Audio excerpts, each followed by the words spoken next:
আসসালামু আলাইকুম। হাক্কানি দরুদ শরীফ।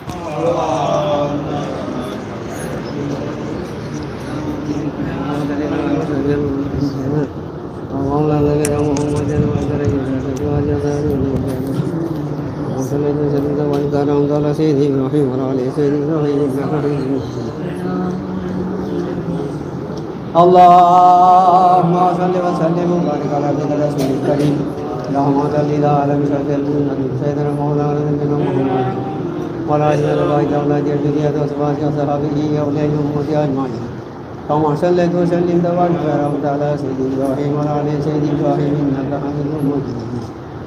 اللهم صل وسلم وبارك على عبدك رسولك رحمة للعالمين سيدنا مولانا محمد وعلى آله وصحبه اللهم صل وسلم وبارك على سيدنا إبراهيم وعلى آل سيدنا إبراهيم إنك حميد مجيد. اللهم صل وسلم وبارك على رسولك الكريم رحمة للعالمين سيدنا مولانا محمد وعلى آله وصحبه أجمعين. اللهم صل وسلم وبارك على سيدنا إبراهيم وعلى آل سيدنا إبراهيم إنك حميد مجيد. اللهم صل وسلم وبارك على رسولك الكريم رحمة للعالمين مولانا نبينا محمد وعلى آله وصحبه ذريته أزواجه وصحبه وسلم وبارك على سيدنا إبراهيم وعلى آل سيدنا إبراهيم إنك حميد مجيد.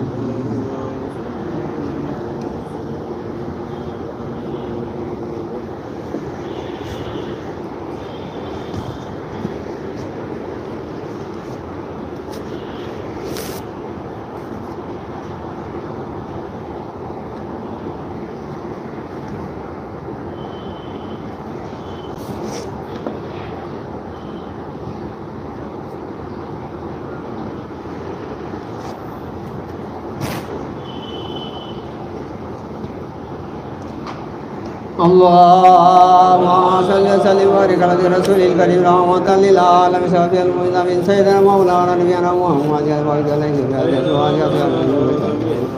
اللهم صل وسلم وبارك على سيدنا إبراهيم وعلى آل سيدنا إبراهيم إنك حميد مجيد. اللهم صل وسلم وبارك على رسول الكريم رحمة للعالمين شفيع المذنبين سيدنا مولانا نبينا محمد وعلى آله وصلى وسلم وبارك على سيدنا إبراهيم وعلى آل سيدنا إبراهيم إنك حميد مجيد. এটা কিছু দেয়া মাসিবে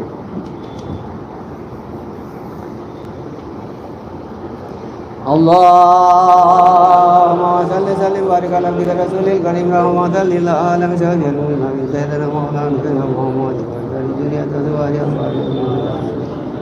وصلى وسلم وبارك على سيدنا إبراهيم وعلى سيدنا إبراهيم إنك حميد مجيد. اللهم صل وسلم وبارك على رسول الكريم رحمة للعالمين سيدنا مولانا نبينا محمد وعلى آله وصلى وسلم وبارك على سيدنا إبراهيم وعلى آل سيدنا إبراهيم إنك حميد مجيد.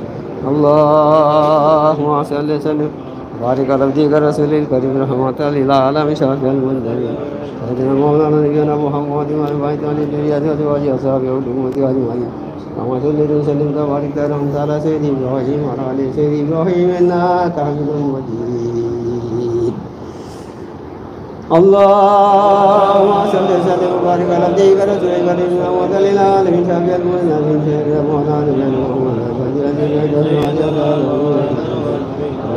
وسلم وبارك على سيدنا إبراهيم وعلى آل سيدنا إبراهيم إنك حميد مجيد. اللهم صل وسلم وبارك على رسولك الكريم رحمة للعالمين شفيع المذنبين سيدنا مولانا نبينا محمد وعلى آله وصحبه أجمعين. كما صليت وسلمت وباركت على سيدنا إبراهيم وعلى آل سيدنا إبراهيم إنك حميد مجيد.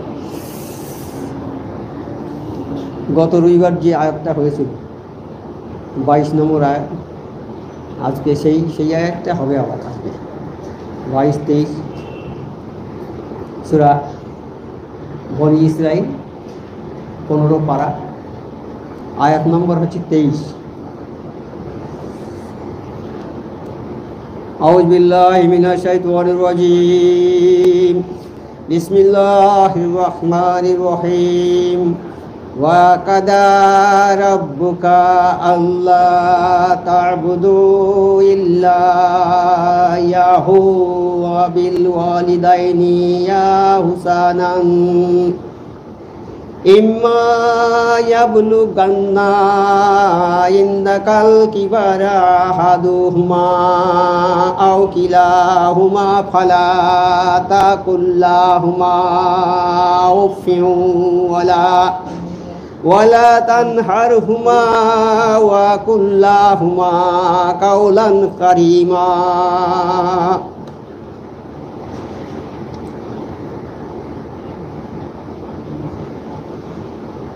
তোমার রবের নির্দেশ দিলেন, তোমার রব নির্দেশ দিলেন, অর্থাৎ আমাদের আল্লাহ পাক নির্দেশ দিচ্ছেন আর কি। তোমার বলতে কেন নবী পাক সাল্লাল্লাহু আলাইহি ওয়াসাল্লামকে বলছেন আর কি। তোমার রব নির্দেশ দিচ্ছেন তাকে ছাড়া আর কারো ইবাদত করবে না। তাকে মানে আল্লাহকে ছাড়া কারো ইবাদত করা যাবে না। আর পিতামাতার সঙ্গে সদ্ব্যবহার করবে। আল্লাহ ছাড়া কারো ইবাদত করা যাবে না। আর আল্লাহ বলছেন যে পিতামাতার সঙ্গে সদ্ব্যবহার, তাদের একজন বা উভয়ই বৃদ্ধ হলে তাদের প্রতি শব্দ পর্যন্ত বলবে না। পিতা এবং মাতা উভয়ের মধ্যে যদি কেউ একজন থাকে বা দুজনেই যদি থাকে, তাদের সামনে শব্দ করা যাবে না এবং তাদেরকে ধমক দিবে না। তাদের সঙ্গে সম্মানজনক কথা বলবে, তাদের সঙ্গে সম্মানজনকভাবে কথা বলবে।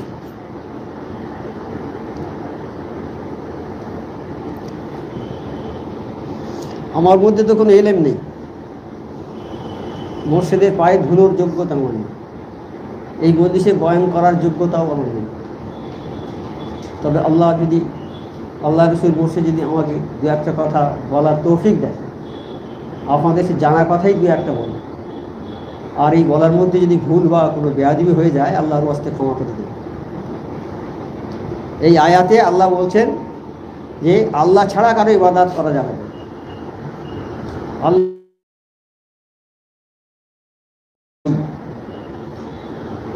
তারপর বলে যে আমি এই মানুষ সৃষ্টি করেছি, মানুষ আর জিন জাতিকে সৃষ্টি করেছি একমাত্র আমার ইবাদত বন্দেগী করবে এই জন্য। তার দুনিয়াতে পাঠানোর আগে আল্লাহ আমাদের রূহগুলোকে একত্রিত করে জিজ্ঞেস করছে যে আমি কি তোমাদের আল্লাহ? আমাদের রূহ বলেছে হ্যাঁ আপনি আমাদের আল্লাহ। দুনিয়াতে গিয়ে আমার কথা মেনে চলবে তো সবাই? আমরা সেখানে অঙ্গীকার করে এসেছি আল্লাহর কাছ থেকে, হ্যাঁ আল্লাহ আমরা দুনিয়াতে গিয়ে আপনার কথা মেনে চলব। তবু আমার আল্লাহ জানতেন যে আমার বান্দারা দুনিয়াতে যাবে, গিয়ে দুনিয়ার কত সৌন্দর্য, কত লোভ লালসা, কত চাকচিক্য, কত জিনিসপত্র, কত মানে মন ভোলানো জিনিস, এইসব দেখে আমার বান্দারা কুপথগামী হয়ে যেতে পারে। আমার আল্লাহ তো সব জানেন না, সবই জানেন, মানুষের মনের খবরও জানেন। কোন মানুষ মনে মনে কি চিন্তা করছে তাও আমার আল্লাহ জানে। তাই আমার আল্লাহ সেই জন্যে মেহেরবানি করে যুগে যুগে 1,24,000 পয়গম্বর পাঠিয়েছেন। কেন পাঠিয়েছেন? তারা নির্দেশক, তারা আমাদের নির্দেশ দেবে, আল্লাহর হুকুমটা আমাদের শুনিয়ে দেবে, জানিয়ে দেবে।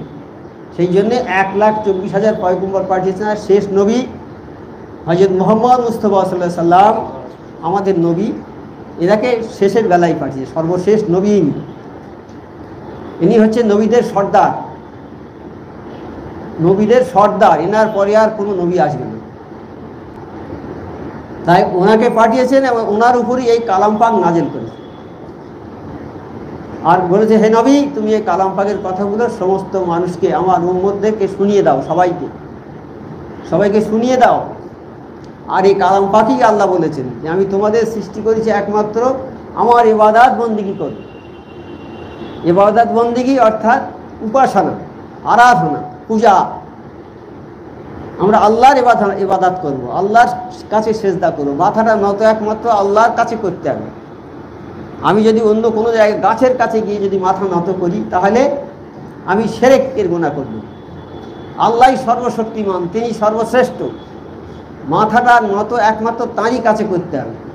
তা আমরা যদি গাছের কাছে মাথা নত করি তাহলে তো আমাদের আল্লাহকে আর মানা হলো না। তাই বনি ইসরায়েলের সময় একটা ঘটনা আছে না, বনি ইসরায়েল লোকেরা সব ওই গাছের কাছে গিয়ে সেজদা করত, আর যে যা মনস্কামনা করে সেজদা করতো সেটা পেত। তারা মনে করলো এই তো তাহলে আল্লাহ, এই আল্লাহ পেত তারা, বলে এই তো তাহলে আল্লাহ। তারা সেজদা করতো সবসময়। তখন ওই যুগে বড় আলেম ছিল একজন, সে বললো আমি যদি সব গ্রামের সব লোক তো ওখানে যাচ্ছে সেজদা করছে, আমি যদি বারণ কটাকে করি, বারণ করলে আমার কথা শুনবে কেউ? কেউ শুনবে না। কাজে আমি ওই গাছটা কেটে দেবো, যদি কেটে দিই তাহলে আর কেউ সেজদা করতে পারবে না। তাহলে কারোর সঙ্গে ঝগড়া করতে হলো না, কিছু করতে হলো না। ওই সিদ্ধান্ত করে গাছ কাটতে যাচ্ছে, গাছ কাটতে যাচ্ছে, রাস্তায় একজন লোক ওনার সামনে রাস্তা আগলে দাঁড়িয়েছে। বলছে কে তুই? বলে আমি শয়তান আজাজিল। তুই এখানে কেন? বলে আমার কাজ তো এইগুলো, আমার কাজ তো সমস্ত উম্মতে মুহাম্মাদিকে আমি আল্লাহর সেজদার জায়গায় এই কুফরিভাবে সেজদা করবে, তারা সেজদা করে তারা শিরকে গুনাহ করে যাবে, বেরাস্তা হয়ে যাবে, তারা জাহান্নামী হয়ে যাবে। আর আমার কাজ তো হলো এইটা, আমি তো আল্লাহর সঙ্গে চ্যালেঞ্জ দিয়েছি যে আল্লাহ তোমার বান্দাদেরকে আমি সব কুপদগামী করে দেবো। বলে আমি তোমার বান্দাদের সব কুপদগামী করে দেবো, দিয়ে বিরাট দল নিয়ে আমি ঢুকবো, সমস্ত দলবল নিয়ে আমি জাহান্নামে ঢুকবো। আল্লাহ বলেন আজাজিল তুই আমার সঙ্গে চ্যালেঞ্জ দিচ্ছিস, আমার ইজ্জতের কসম। আল্লাহ বলেন আমার ইজ্জতের কসম, আমার বান্দা যদি পাহাড় সমান গুনাহ করে আমার কাছে একবার বলে আল্লাহ আমি গুনাহ করেছি মাফ করে দাও, আমি আল্লাহ তামাম জিন্দগির গুনাহ খাতা মাফ করে দেব। তুই কিচ্ছু করতে পারবি না আজাজিল, তুই কিচ্ছু করতে পারবি না। তাই ওখানে সেজদা করতে গেছে, তা সে ইমানদার মানুষ, তার খারাপ লেগেছে যে সেজদা তো একমাত্র আল্লাহ বলেছে আমার করবে, এরা গাছের কাছে সেজদা করছে, আমরা তো আছি, আমরা যদি নিষেধ করি বা ওই সেজদা করার যাতে না পারে সেই চেষ্টা না করি তাহলে আমরাও জালেম হয়ে যাবো ওদের সঙ্গে। তাই দেখা যায় আমাদের সমাজে অনেক গরিহিত কাজ করে, অনেক আমাদের সামনে হচ্ছে আমরা চুপচাপ থাকি, চুপচাপ যে থাকবে তার কিন্তু ওই দোষে দোষী হয়ে যাবে। সে চোখের সামনে একটা অন্যায় হচ্ছে, যদি আমি কথা না বলি তাহলে আমি কিন্তু সেই অন্যায় যে করেছি সে যেমন সাজা পাবে আমারও তেমন সাজা হবে, আমি অন্যায়কারীর দপ্তরে আমার নাম লেখা হবে। তাই আমার নবী পাক সাল্লাল্লাহু আলাইহি ওয়াসাল্লাম বলেছেন যে যদি তোমাদের সাহস থাকে প্রতিবাদ করার, হাত দিয়ে যদি প্রতিবাদ করতে পারো হাত দিয়ে প্রতিবাদ করবে, যদি সাহস শক্তি থাকে, নয়তো জবান দিয়ে করবে। তাও যদি শক্তি না থাকে তাহলে মনে মনে ঘৃণা করবে ওই কাজটা, তাহলে বেঁচে যাবে, নয়তো বাঁচার কোনো উপায় নেই। তাই মাওলানা দেখলো যে এত লোক অন্যায় করছে, আমি যদি না কিছু করি তাহলে তো আমি তো আল্লাহর কাছে দোষী হয়ে যাব। তাই চলে যাচ্ছে গাছ কাটতে, আজাজিল রাস্তায় তাকে আটকে দিয়েছে, বলে ভাই কোথায় যাবে তুমি? বলে আমি গাছটা কেটে দেবো। কেন? এই গাছের কাছে লোক সব সেজদা করছে আর এটা মানে শিরকি হচ্ছে, এটা খুব অন্যায় হচ্ছে, এই জন্যে গাছটা কেটে দেবো। বলে এ কাজটা তো আমারই। তুই কে? বলে আমি আজাজিল।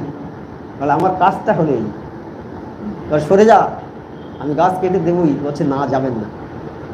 বলে কেন? বলছে আমি কাটতে দেবো না। বলে আমি যাবো। তখন আজাজিল বলছে যে আমার সঙ্গে যুদ্ধ করতে হবে, যুদ্ধ করে যদি আমাকে হারাতে পারো তাহলে তুমি গিয়ে গাছ কাটবে, নচেত কাটতে পারবে না। কুঠারটা মাটিতে রেখে আর বাল কথা মেরে ওর সঙ্গে মল্লযুদ্ধ হচ্ছে, পাজাপাজি হচ্ছে। পাজাপাজি করতে করতে শয়তান চিৎপাত হয়ে পড়েছে। চিৎপাত হয়ে যখন পড়েছে, শয়তানের কত ছলা, চিৎপাত হয়ে ভাই আমার মারবেন না, মারবেন না, তোকে শেষ করে দেবো। শয়তান তুই এরকম করে সর্বনাশ করবে, তোরে শেষ করে দেবো। বলে না না আমার মারবেন না, মারবেন না। কেন? বলে আমি তোর বিরাট উপকার করবো। বলে কী উপকার করবি? বলে আমি প্রতিদিন একটা করে বড় সোনার টাকা দেবো তোকে, প্রতিদিন একটা করে সোনার টাকা। কখন দিবি? বলছে ফজরের নামাজ পড়ে সালাম ফিরিয়ে যায় নামাজ হুজু করে দেখবে বড় সোনার টাকা। তার দাম অনেক দাম।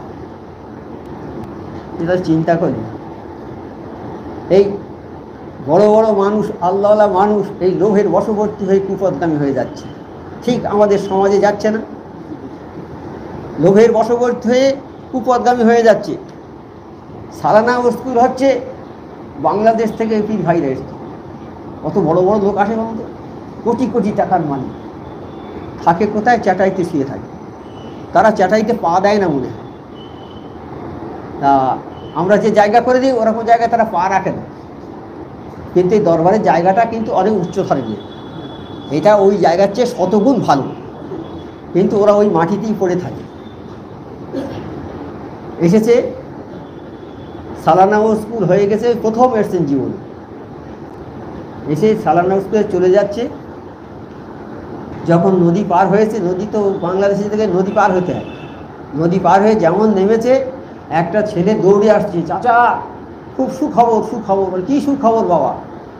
বলে তুমি যে অ্যাপ্লিকেশান করেছিলে জাহাজের জন্য, পানি জাহাজ, কয়েক কোটি টাকা দাম, পানি জাহাজ, পানি জাহাজ না জাহাজ, কয়েক কোটি টাকা দাম, যে জাহাজে বিদেশ থেকে মাল এনে ব্যবসা হয়, আমেরিকা থেকে আনবে, লন্ডন থেকে আনবে, হ্যাঁ, পৃথিবীর বিভিন্ন প্রান্ত থেকে মাল নিয়ে আসবে ওই জাহাজে করে, সেই জাহাজের দাম কয়েক কোটি টাকা। তুমি যে দরখাস্ত করেছিলে ওই ব্যাংকে ওই জাহাজের জন্যে, তোমার টাকাটা স্যাংশন হয়ে গেছে চাচা। তো বলছে আরে আমি ও টাকা নেবো না। বলো টাকা আমি আর নেবো না। বলে কী বলো চাচা তুমি, আর 4 বছর ধরে ব্যাংকে হেঁটে হেঁটে তোমার 4 জোড়া জুতো ছিঁড়ে গেল, আর এখন বলছে টাকা নেবে না? বলে হ্যাঁ সত্যি, আমি তখন অন্ধ ছিলাম, আমি চোখ ছিল না আমার। আমি আজকে সুফি আজম কাজী রহমতুল্লাহ দরবারে গিয়েছি, গিয়ে আমার চোখটা খুলে গেছে একদম, আমি আর ওই টাকা নেব না, ও টাকা ফেরত দেবো, আমি নেবো না ও টাকা। তাই আজম কাজী রহমতুল্লাহ দরবারটা কি আছে? আমরা তো প্রতিনিয়ত এই দরবারে আসছি, আমাদের কি কিছু পরিবর্তন হচ্ছে? আমরা তো বাইরে বেরিয়ে এখনই ভাই ভাই একসঙ্গে এসেছি, এই ঠেলাঠেলি করে একজনকে ফেলে দেবো, বা লোকের ভিড় হলে বয়স্ক লোকেদের ধাক্কা মেরে ফেলে দিয়ে আমরা চলে যাব। আমরা এই দরবারে আসছি, এই দরবারটা বাইরে থেকে যারা এলো কোটিপতি লোক, তারা একটা কথা শুনে তারা পরিবর্তন হয়ে গেল, আর আমাদের এত হাজার হাজার কথা শুনছে, আমাদের পরিবর্তন আসে না। হ্যাঁ, নবী পাক সাল্লাল্লাহু আলাইহি সাল্লামের দরবারে একজন গিয়েছে বেদুইন, গিয়ে বলছে আল্লাহর নবী আমাকে একটা কথা বলে দিন, আমি যেন বেহেশতি হতে পারি। তা বলছে বাবা তুমি যদি নেকি জাররা পরিমাণ করো, অর্থাৎ সূর্যের আগা কিরকম সরু ওই রকম পরিমাণ যদি নেকি করো, তার প্রতিদান আল্লাহ দেবে তোমার কাল কিয়ামতের দিন। আর ওই জাররা পরিমাণ যদি গুনাহ করো, তাহলে তার পরিমাণও আল্লাহ শাস্তিও দেবে। এই কথা শোনার পরে বেদুইন আস্তে আস্তে উঠে চলে যাচ্ছে। তখন নবী বলছে হে তুমি চলে যাচ্ছ কেন? তুমি বসো, এখানে অনেক অনেক বয়ান হবে, অনেক কিছু হবে, কথা হবে, শুনে যাও। বলছে হে আল্লাহর নবী আমার সব শোনা হয়ে গেছে। কী শুনেছো একবার বলো? বলে আমি এইটা শুনলাম, আপনি যেটা বলেছেন যে এক জাররা পরিমাণ যদি গুনাহ করা যায় তারও শাস্তি হবে, আর জাররা পরিমাণ নেকি করলে তার জন্য পুরস্কার হবে। তা আমি এই আপনার দরবার থেকে প্রতিজ্ঞা করেছি, আমি আর এখনও আপনার সামনে প্রতিজ্ঞা করছি, আমি জীবনে যতদিন বাঁচবো জাররা পরিমাণ গুনার কাজ করব না। কীভাবে মানুষের পরিবর্তন এসে পারে? একটা কথাতে পরিবর্তন এসে পারে। আর আমাদের পরিবর্তন আসছে না। আল্লাহ যার পরিবর্তন করবে, আল্লাহ যাকে হেদায়েত করবে সেই হেদায়েত পাবে, তবে নিয়ত করতে হবে আমাদের হেদায়েত হওয়ার জন্য। আল্লাহ বলেছে আমার দিকে যদি কেউ হেঁটে হেঁটে আসে আমি দৌড়ে দৌড়ে তার দিকে যাব। তাহলে আমাদের যেতে হবে, আল্লাহর কথা মনে করতে হবে, আল্লাহর দিকে 1 পা ফেলতে হবে। আমরা 1 পা ফেললে আল্লাহ 2 পা ফেলবে আমাদের দিকে। হ্যাঁ, আর আমাদের গুনাহ সব মাফ করে দেবে আল্লাহ, যত আমরা গুনাহ করি। একটা লোক গুনাহ করেছে, গুনাহ অনেক করেছে, করে বলছে আল্লাহ আমার গুনাহটা মাফ করে দাও। তখন আল্লাহ ফেরেশতারা জিজ্ঞেস করছে আরে ফেরেশতারা এ মানুষ জানে যে আমি আল্লাহ বলে একজন আছি? জানে? বলে হ্যাঁ। আমি গুনাহ মাফ করতে পারি ওরা জানে? তো বলছে হ্যাঁ আল্লাহ জানে। তাহলে আমি ওদের জীবনের সব গুনাহ মাফ করে দেব। আবার কিছুদিন ভালো থাকে, আবার গুনাহ করেছে, আবার গুনাহ করে বলছে আল্লাহ আমি গুনাহ করে ফেলেছি, আল্লাহ আমার গুনাহটা মাফ করো। তখন আবার আল্লাহ পাক ফেরেশতাদের বলছে ওহে ফেরেশতারা আমি যে আল্লাহ, এই কথা ওরা জানে? ও জানে? বলছে হ্যাঁ জানে। আমি আল্লাহ এক, অদ্বিতীয়, ও জানে? বলে হ্যাঁ জানে। আমি যে গুনাহ মাফ করতে পারি এটাও জানে? বলে হ্যাঁ আল্লাহ জানে। আমি ওর সব গুনাহ মাফ করে দিই। এইরকম করে কিছুদিন পরে আবার গুনাহ করেছে, আবার ওই রকমভাবে আল্লাহ গুনাহ মাফ করে। আল্লাহ আমাদের সৃষ্টি করেছে আমাদের ভালোবেসে, আমাদের ভালোবাসে বলেই আজকে নবীকে পাঠিয়েছেন এইখানে আমাদের জন্যে, কালাম পাক পাঠিয়েছেন। কাজে আমাদের ভালোবাসেন বলি তা আমরা সেই আল্লাহর অনুসারী হয়ে যাব, আল্লাহর হুকুম মতো আমরা কাজ করব। তাই আল্লাহ বললেন, হে নবী তুমি বলে দাও সবাইকে যেন কেউ আল্লাহ ছাড়া কাউকে ইবাদত না করে, আল্লাহ ছাড়া কারো কাছে সেজদা না করে। আমরা মাজারে গিয়ে মাথা ঠুকি, মাজারে গিয়ে সেজদা করি। এই মাজারে গিয়ে সেজদা করা যাবে না, মাজারে গিয়ে জিয়ারত করতে হবে। মাজারে সেজদার জায়গা নয়, সেজদার জায়গা হচ্ছে একমাত্র মসজিদ।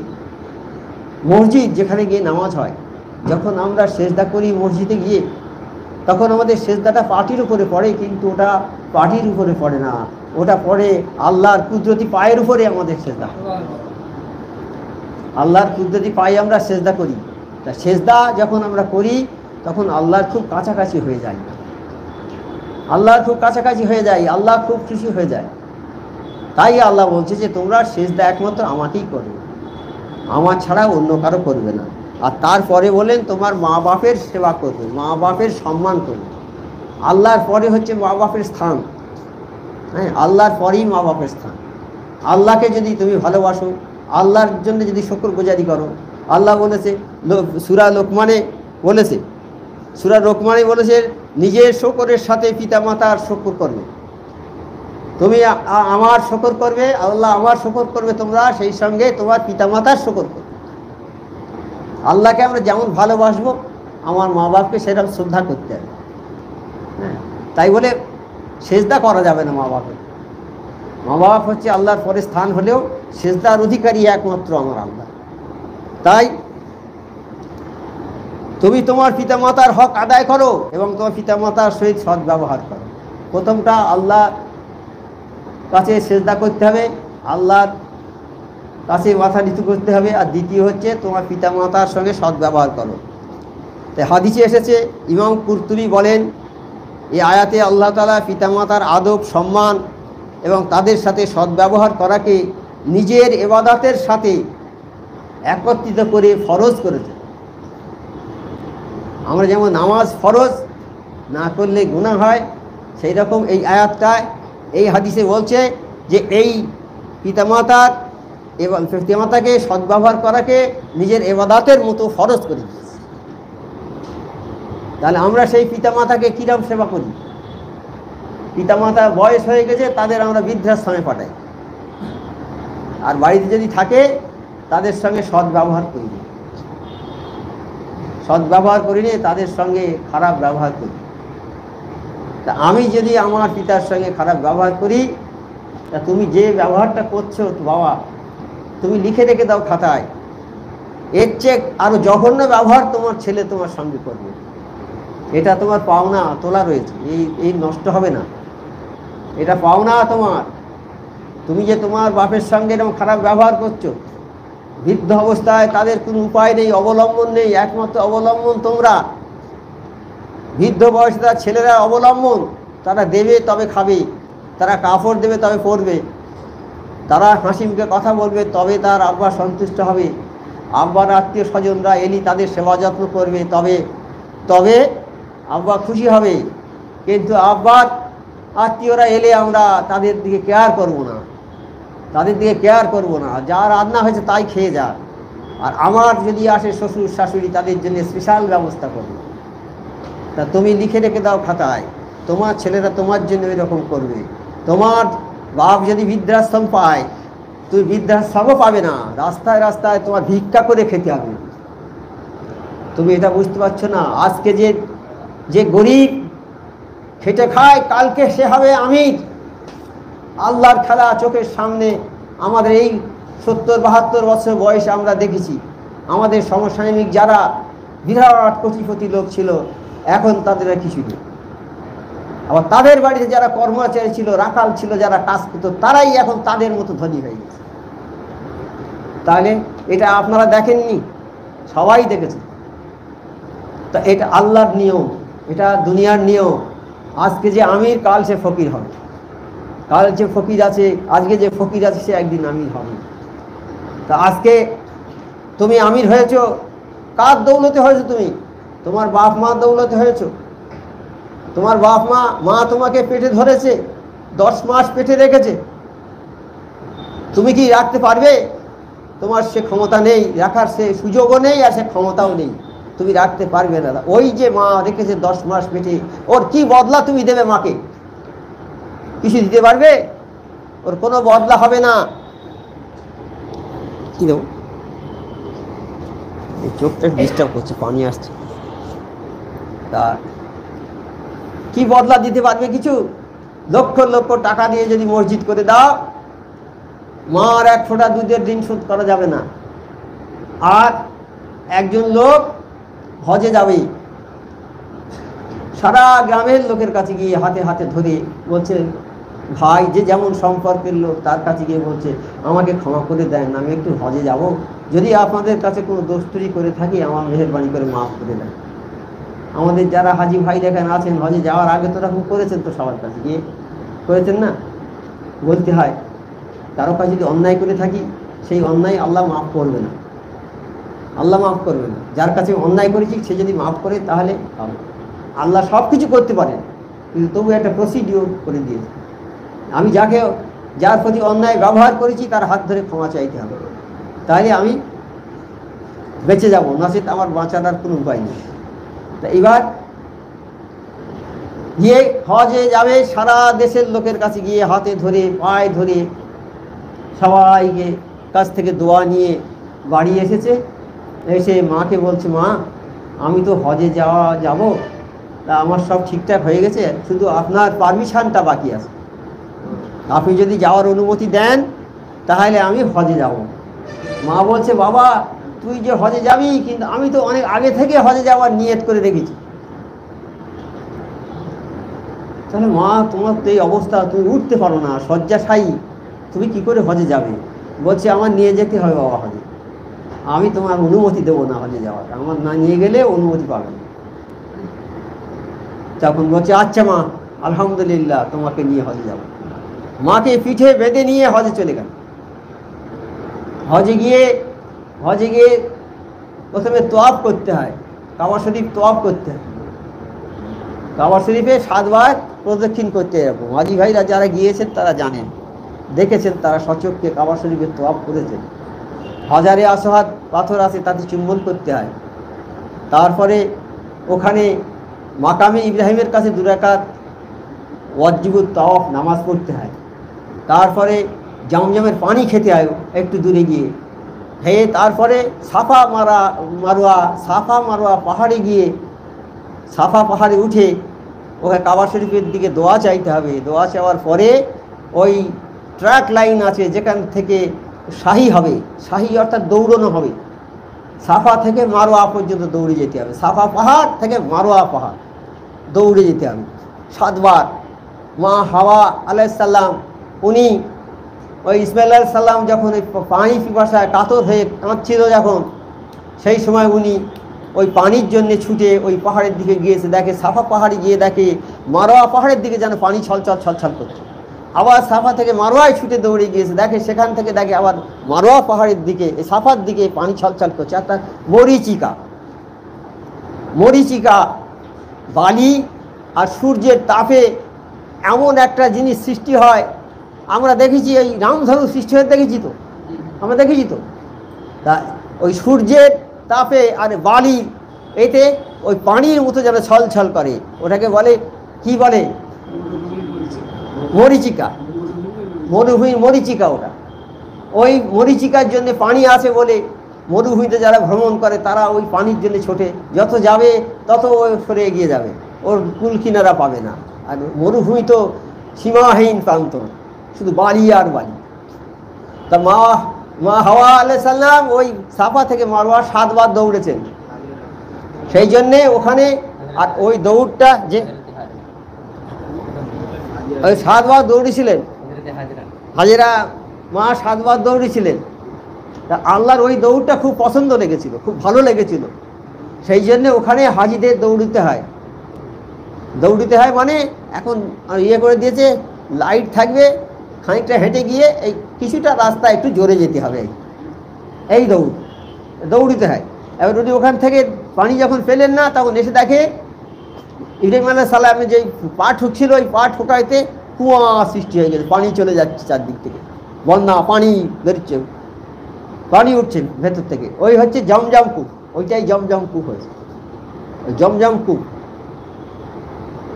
ওই পানি সারা বিশ্বের লোক খাচ্ছে, একটা ছোট্ট কুয়া, সারা বিশ্বের লোক কত বছর থেকে খাচ্ছে, সেই ইসমাইল আলাইহিস সালামের সময় থেকে, কিন্তু ওই পানিটা ফুরুতে পারে না।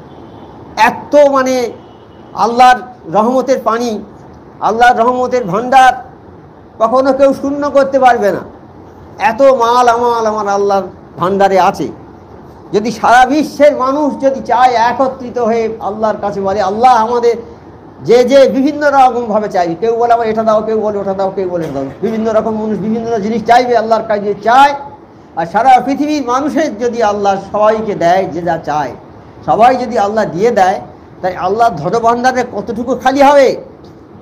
বলছে যে একটা সূঁচ যদি সমুদ্রে ডোবায়, ডুবিয়ে সূচটা তুলবে, যতটা পানি সূর্যের গায়ে লেগে থাকবে আল্লাহর ধনভাণ্ডারের অতটা পর্যন্ত যাবে। তাহলে আল্লাহর ভাণ্ডারে কি আছে দুনিয়াতে, এর প্রত্যক্ষ উদাহরণ হচ্ছে আমাদের এই জমজম কূপটা হচ্ছে প্রত্যক্ষ উদাহরণ যে আল্লাহর সম্পদের কোনো শেষ নেই। তাই জমজম কূপ একটুখানি কূপ, কিন্তু তার পানি আজ সারা বিশ্বের মানুষ খাচ্ছে, কত মানুষ খাচ্ছে, তার 1 ইঞ্চি পানি কেউ কমাতে পারে না। তাই আল্লাহর ভাণ্ডারে কত মাল সামান আছে।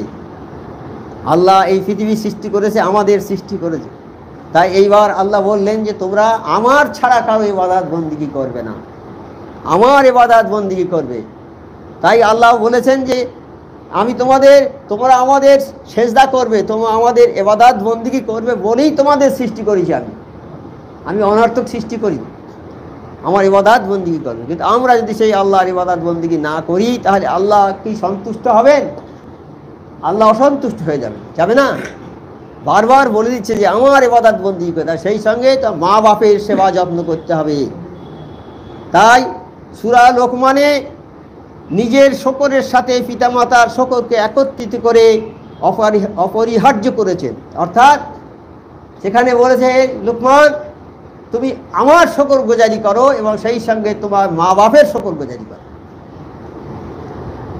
আমরা আল্লাহর শকর গুজারি করি, কিন্তু মা বাপের শকর গুজারি যদি না করি, তাহলে আল্লাহর শকর গুজারি করা আমাদের সাব্যস্ত আল্লাহ করবে না। হ্যাঁ, যেমন নামাজ পড়তে হবে, নামাজ যেমন আল্লাহ নির্ধারিত করে দিয়েছে, নামাজ পড়তেই হবে, নামাজের কাজা করা যাবে না। নামাজ পড়তে হবে, সেই সঙ্গে জাকাত দিতে হবে। যেখানে নামাজ আছে সেখানে জাকাত। নামাজ পড়ে যদি জাকাত না দেন, তাই নামাজটাও আল্লাহর দরবারে কবুল হবে না। যার জাকাত দেওয়ার সামর্থ্য আছে, নামাজ পড়তে হবে, সেই সঙ্গে জাকাতটাও দিতে হবে, একটার সঙ্গে একটা জড়িত।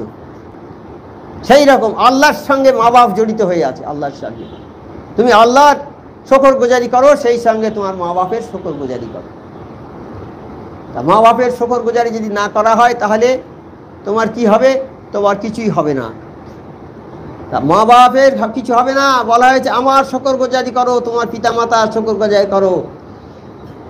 আল্লাহ তাআলার ইবাদতের পর পিতামাতার আনুগত্য সর্বাধিক গুরুত্বপূর্ণ, এবং আল্লাহ তাআলার প্রতি কৃতজ্ঞ হওয়ার ন্যায় পিতামাতার প্রতি কৃতজ্ঞ হওয়া ওয়াজিব।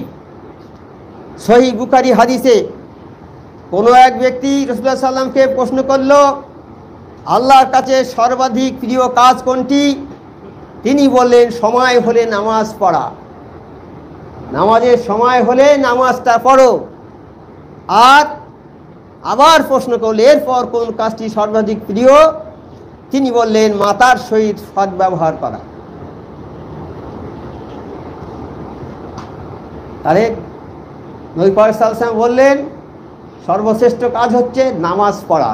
সময় হলে, নামাজের সময় হয়ে গেলে নামাজটা পড়বে। আর কি করবে? তোমার পিতামাতার সঙ্গে সদ্ব্যবহার, ভালো ব্যবহার করবে। হাদিসে আছে, হযরত আবু দারদা থেকে বর্ণিত, রাসূল সাল্লাল্লাহু আলাইহি ওয়াসাল্লাম বলেন, পিতা জান্নাতের মধ্যবর্তী দরজা। পিতা হলো জান্নাতের মধ্যবর্তী, জান্নাতের মাঝখানের দরজা। এখন তোমাদের ইচ্ছা এর হেফাজত করো অথবা একে বিনষ্ট করে দাও। তার মানে হেফাজত করো মানে মা বাপের সেবা করলে তাহলে এই দরজাটা ঠিক থাকবে। এই রকম জান্নাতের মাঝখানে যে দরজা, পিতামাতার সেবা যত্ন করলে সেই দরজাটা ঠিক থাকবে, তুমি সেই দরজা দিয়ে জান্নাতে ঢুকতে পারবে। আর যদি এর খারাপ ব্যবহার করো, অর্থাৎ মা বাপের সঙ্গে খারাপ ব্যবহার করো, তাহলে ওই দরজাটা বন্ধ হয়ে যাবে, আর জাহান্নামে ওই রকম একটা দরজা হবে, সেই দরজা দিয়ে তোমার জাহান্নামে ঢুকতে হবে। মা বাপের সেবা করবে না, মা বাপের সঙ্গে সদ্ব্যবহার করবে না, তাহলে তোমাদের স্থান হবে জাহান্নামে। আর মা বাপের সেবা যত্ন করবে তাহলে তোমাদের স্থান হবে জান্নাতে। রাসূল সাল্লাল্লাহু আলাইহি ওয়াসাল্লাম বলেন পিতা জান্নাতের মধ্যবর্তী দরজা। আর একটা হাদিসে বলছে পিতা মধ্যবর্তী দরজা। এখন তোমাদের ইচ্ছায় হেফাজত করো অথবা একে বিনষ্ট করে দাও। তিরমিজি শরীফের একটা হাদিসে বলছেন পিতামাতার সন্তুষ্টির মধ্যে আল্লাহর সন্তুষ্টি এবং পিতামাতার অসন্তুষ্টির মধ্যে আল্লাহর অসন্তুষ্টি। অর্থাৎ পিতামাতা যদি আমার উপরে সন্তুষ্ট হয়, কোনো ছেলের উপরে সন্তুষ্ট হয়, তাহলে আল্লাহ সন্তুষ্ট হবে, আল্লাহ খুশি হবে। আর কোনো ছেলের উপরে যদি তার পিতামাতা অসন্তুষ্ট হয়, তাহলে আল্লাহ অসন্তুষ্ট হবে, ওই সন্তানের উপরে আল্লাহ অসন্তুষ্ট হবে। যদি তারা তোমার কাছে থাকে, তাদের একজন অথবা উভয়ই, যদি তোমার পিতামাতা তোমাদের কাছে থাকে দুজনেই অথবা তাদের একজনেই যদি থাকে, আর বৃদ্ধা অবস্থায় পৌঁছে, বৃদ্ধ অবস্থায় তাদের আর কোনো কিছু করার থাকে না, তারা অসহায়, বৃদ্ধ হয়ে গেল, মা বাপ তারা কাজ করতে পারে না, উপার্জন করতে পারে না, এখন তারা তোমার মুখাপেক্ষী, তোমার কাছে তারা চাইবে, তোমরা দিলে তবে খাবে, না দিলে তারা খাবে না। তোমরা যদি তাদের ভালো ব্যবহার করো তাহলে তারা শান্তি পাবে, তোমরা যদি ভালো ব্যবহার না করো তারা শান্তি পাবে না। সেই জন্যে কালাম পাকে আল্লাহ বলছে যে তারা যদি জীবিত থাকে, দুজনা বা দুজনের মধ্যে একজনও যদি জীবিত থাকে, তাদের সামনে শব্দ করবে না, শব্দ তাদের সামনে করা যাবে না। অর্থাৎ শব্দ কখন করি আমরা? যখন ছেলে মেয়েরা এসে ঘিরে দাঁড়ায়, টাকা দাও, এ বলে টাকা দাও, ও বলে টাকা দাও, তখন বিরক্ত করছে কেন এত, এটা মনে একটা বিতৃষ্ণা আসে, একটা আসে, একটা রাগান্বিত ভাব আসে না? তা করা মানে রাগান্বিত ভাব দেখানো মা বাপের প্রতি, তাই এইরকম করা যাবে না। তাদের সঙ্গে খুব ভালো ব্যবহার করতে হবে। যখন তুমি ওই রকম করবে, মা বাপের সঙ্গে ওরকম খারাপ ব্যবহার করবে, তখন তুমি একবার মনে করো, তোমার শৈশবের কথাটা মনে করো, যে ছোটবেলায় তুমি কেমন ছিলে, তুমি কেমন ছিলে। তুমি যখন মায়ের পেট থেকে ভূমিষ্ঠ হয়েছো, তখন তো তুমি সবচেয়ে অসহায়, তোমার দুধ খাওয়াতে হতো ধরে ধরে, তোমার তুলে গামছাতে হতো, তুলে মাথা ধোয়াতে হতো, তোমাকে কোলে করে রাখতে হতো, তুমি দাঁড়াতে পারতে না, বসতে পারতে না, কিছু করতে পারতে না, কত অসহায়। একটা গরুর বাচ্চা হয়, 1 ঘন্টা 2 ঘন্টা পরে উঠে সে নিজে নিজে দুধ খায়, মায়ের দুধ। আর মানুষ কত অসহায়, 1-1.5 বছর সে উঠতে পারবে না, আর উঠে হাঁটতে পারবে না, 1-2 বছর পরে হয়তো আস্তে আস্তে হাঁটবে। তাহলে কত অসহায় তুমি ছিলে তখন, তোমার মা কিভাবে তোমাকে মানুষ করেছে, আর পেটে রেখেছে কিভাবে, সেই কথাটা আগে চিন্তা করো। 2 বৎসর তোমার দুধ খাইয়েছে, নিজের বুকের দুধ খাইয়েছে, কত কষ্ট করেছে। তারপর যখন বড় হয়েছে, একটু সংসার অভাব, মা কত কষ্ট করেছে, বাপ কত কষ্ট করে রিক্সা টেনে উপার্জন করে এনেছে, ভালো খাবার এনেছে, মা সেটা খায়নি, রেখেছে ছেলের জন্য, আমার ছেলে খাবে, আমার ছেলেটা খাবে, মা না খেয়ে রেখেছে। মা কোনোদিন জুতো পায়ে দেয়নি, খালি পায়ে বেরিয়েছে, জুতো কেনার পয়সা নেই, কিনতে পারিনি, বাপও পারিনি, মাও পারিনি। কাজেই ছেলে বড় হয়েছে, বলে ছেলের জন্য একটা জুতো এনে দাও, আমার ছেলে পায়ে দেবে। মা বাপ জামা গায়ে দেয়নি, ভালো ছেঁড়া জামা গায়ে তালি দিয়ে গায়ে দিয়ে বেড়াচ্ছে, কিন্তু বলছে ঈদ এসে গেছে, ঈদের নামাজ হবে, আমার ছেলেটার একটা জামা এনে দাও, আমাদের দরকার নেই। তাহলে কত ভালোবাসে ছেলেদের মা। তা সেই ছেলে তুমি এখন মা বাপের অবাধ্য হয়ে গেলে, একদম তুমি অবাধ্য হয়ে গেলে, তুমি অবাধ্য হয়ে গেলে মা বাপের। খবরদার, এরকম অবাধ্য হবে না। আমাদের মা বাপ নেই, মারা গেছে। যারা বয়স্ক মানুষ এখানে আছেন তাদের মা বাপ মারা গেছে, তারা বেঁচে নেই।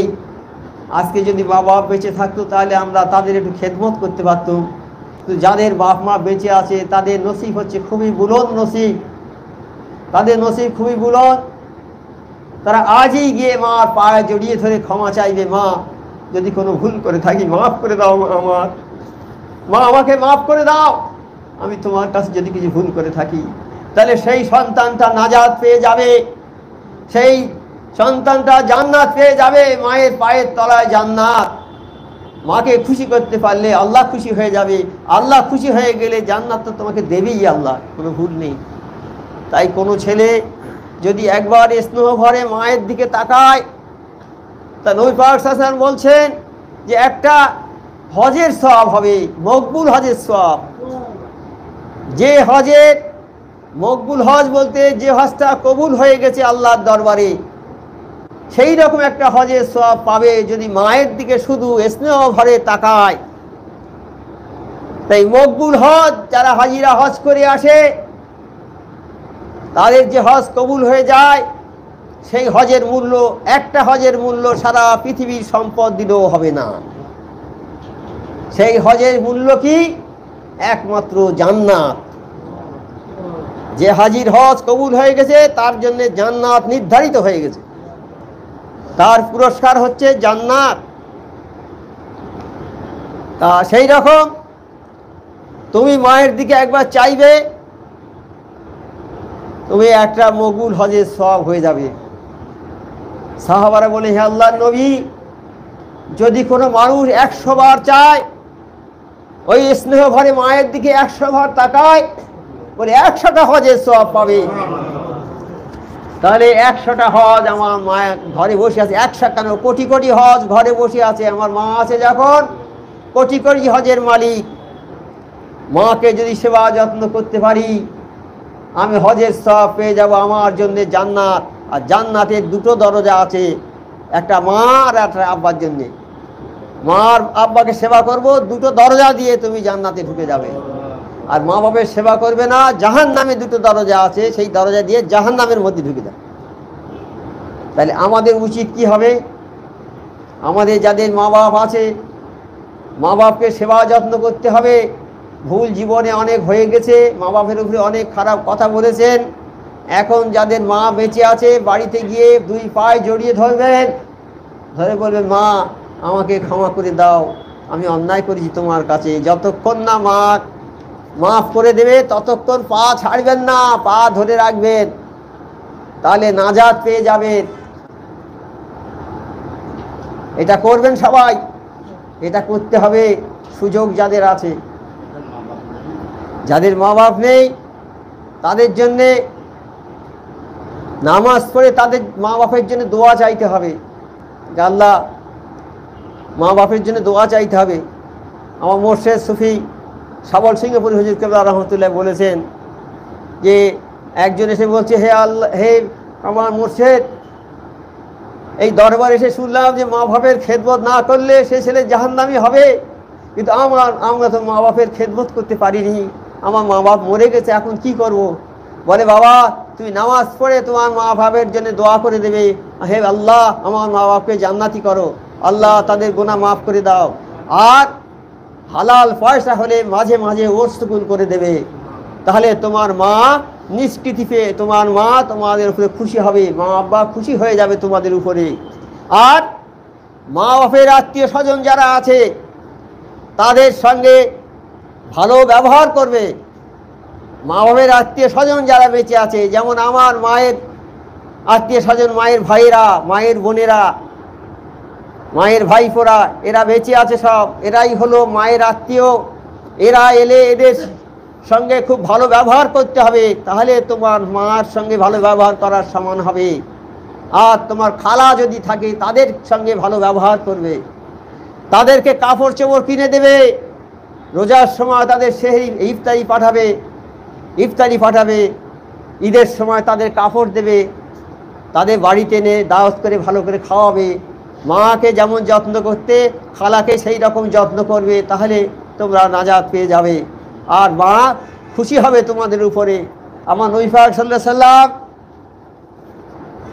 মা খাদিজা রাদিয়াল্লাহু তাআলা আনহার বন্ধু বান্ধবদের, বান্ধবীদের তিনি সব সময় উপঢৌকন দিতেন, পুরস্কার দিতেন, উপঢৌকন বিভিন্ন রকম জিনিসপত্র দিতেন। কেন? মা খাদিজার স্মৃতিস্বরূপ, যে তাকেই যেন দেয়া হচ্ছে, তার সম্মানস্বরূপ তিনি ওই দিতেন, উপঢৌকন দিতেন। ঈদের কোরবানির গোশ, ঈদ কোরবানি হয়েছে, গোশ নিয়ে খানিকটা নবী পাক সাল্লাল্লাহু আলাইহি সাল্লাম ঘুরে বেড়াচ্ছেন, দিন ভোর ঘুরে বেরিয়েছে, ফিরিয়ে গোশটা ফিরিয়ে এনেছে। গোশটা মা আয়েশা রাদিয়াল্লাহু তাআলা আনহা জিজ্ঞেস করছে যে গোশটা ফিরিয়ে আনলে কেন, কোথায় নিয়ে গিয়েছিলে? বলছে এটা নিয়ে গিয়েছিলাম যে খাদিজার আত্মীয় স্বজন যদি কেউ আসে তার কাছে দেবো, তাহলে আমরা খাদিজার পেয়ে যাবে। সেই জন্যে আমি কারো পাইনি, এই জন্যে ফিরিয়ে এনেছি। আবার যাব, আবার বিকেলে আমি বেরোবো, খুঁজবো যে তার কোনো আত্মীয় স্বজন যদি থাকে তাদেরকে দেব। তাহলে দেখুন, তাহলে আমার মা বাপ মরে গেছে, তাদের আত্মীয় স্বজন যারা আছে তারা এলে আমরা কেয়ার করি না, তো তাদেরকে ভালো খাওয়ার ব্যবস্থা করি না, আমরা যা রান্না হয়েছে তাই খেয়ে যাও এইরকম করি, ভালোভাবে কথাও বলিনি। যদি আরও গরিব লোক তারা হয় তার তো আর কথাই নেই, গরিব লোক হলে তাদের সঙ্গে আমরা কথা বলি, আমাদের সম্মান চলে যাবে। কিন্তু আল্লাহর কাছে আমরা কত খতরনাক হয়ে যাব যে ওই আত্মীয়ের সঙ্গে সম্পর্ক ছেদ করলে, যে আত্মীয় ছেদকারী জান্নাত পাবে না, যে আত্মীয়ের সঙ্গে সম্পর্ক ছেদ করবে সে জান্নাত পাবে না। এইবার আমার মায়ের আত্মীয় স্বজন এলো, তাদের জন্য কিছু করলাম না, যা আছে রান্না হয়েছে তাই খাবে। এমন সময় আমার শ্বশুর এসে গেল, আমার শাশুড়ি এসে গেল, আমার শালা এসে গেল, তখন আমি আর ওই খাবার দিতে পারবো তাদের? তখন গিয়ে আমার দোকান থেকে ভালো ভালো ডিম আনতে হবে, বাজার থেকে মাছ কিনে আনতে হবে, মুরগি কিনে আনতে হবে, ভালো ভালো খাওয়া করতে হবে। কেন? আমার শ্বশুর এসেছে। আর আমার মায়ের ভাইরা যারা এসেছে তারা কিছু নয়, হ্যাঁ, কিন্তু ওইখানেই তোমার গন্ডগোল হয়ে গেল। তুমি শ্বশুরের জন্য ভালো নিশ্চয়ই যত্ন করবে, শালাদের জন্য নিশ্চয়ই যত্ন করবে, তারা তাদের করবে, আত্মীয়কে করবে, কিন্তু তারা তো তোমার আত্মীয়, তাদের ওই সঙ্গে সেই রকম যত্ন করবে সবার। তুমি এক চোখও বিচার করবে না, বিচার এক চোখও করবে না। আমার নবী পাক সাল্লাল্লাহু আলাইহি ছিলেন সূক্ষ্ম বিচারক, ছিলেন সূক্ষ্ম বিচারক, তিনি এক চোখও বিচার করতেন না কোনো দিন। কোনো এক গোত্রের, বড় গোত্রের একটা মেয়ে চুরির দায়ে ধরা পড়েছে, বড় সম্মানীয় গোত্রের মেয়ে। আমার নবী পাক সাল্লাল্লাহু আলাইহি সাল্লাম তার হাত কাটার নির্দেশ দিয়েছে।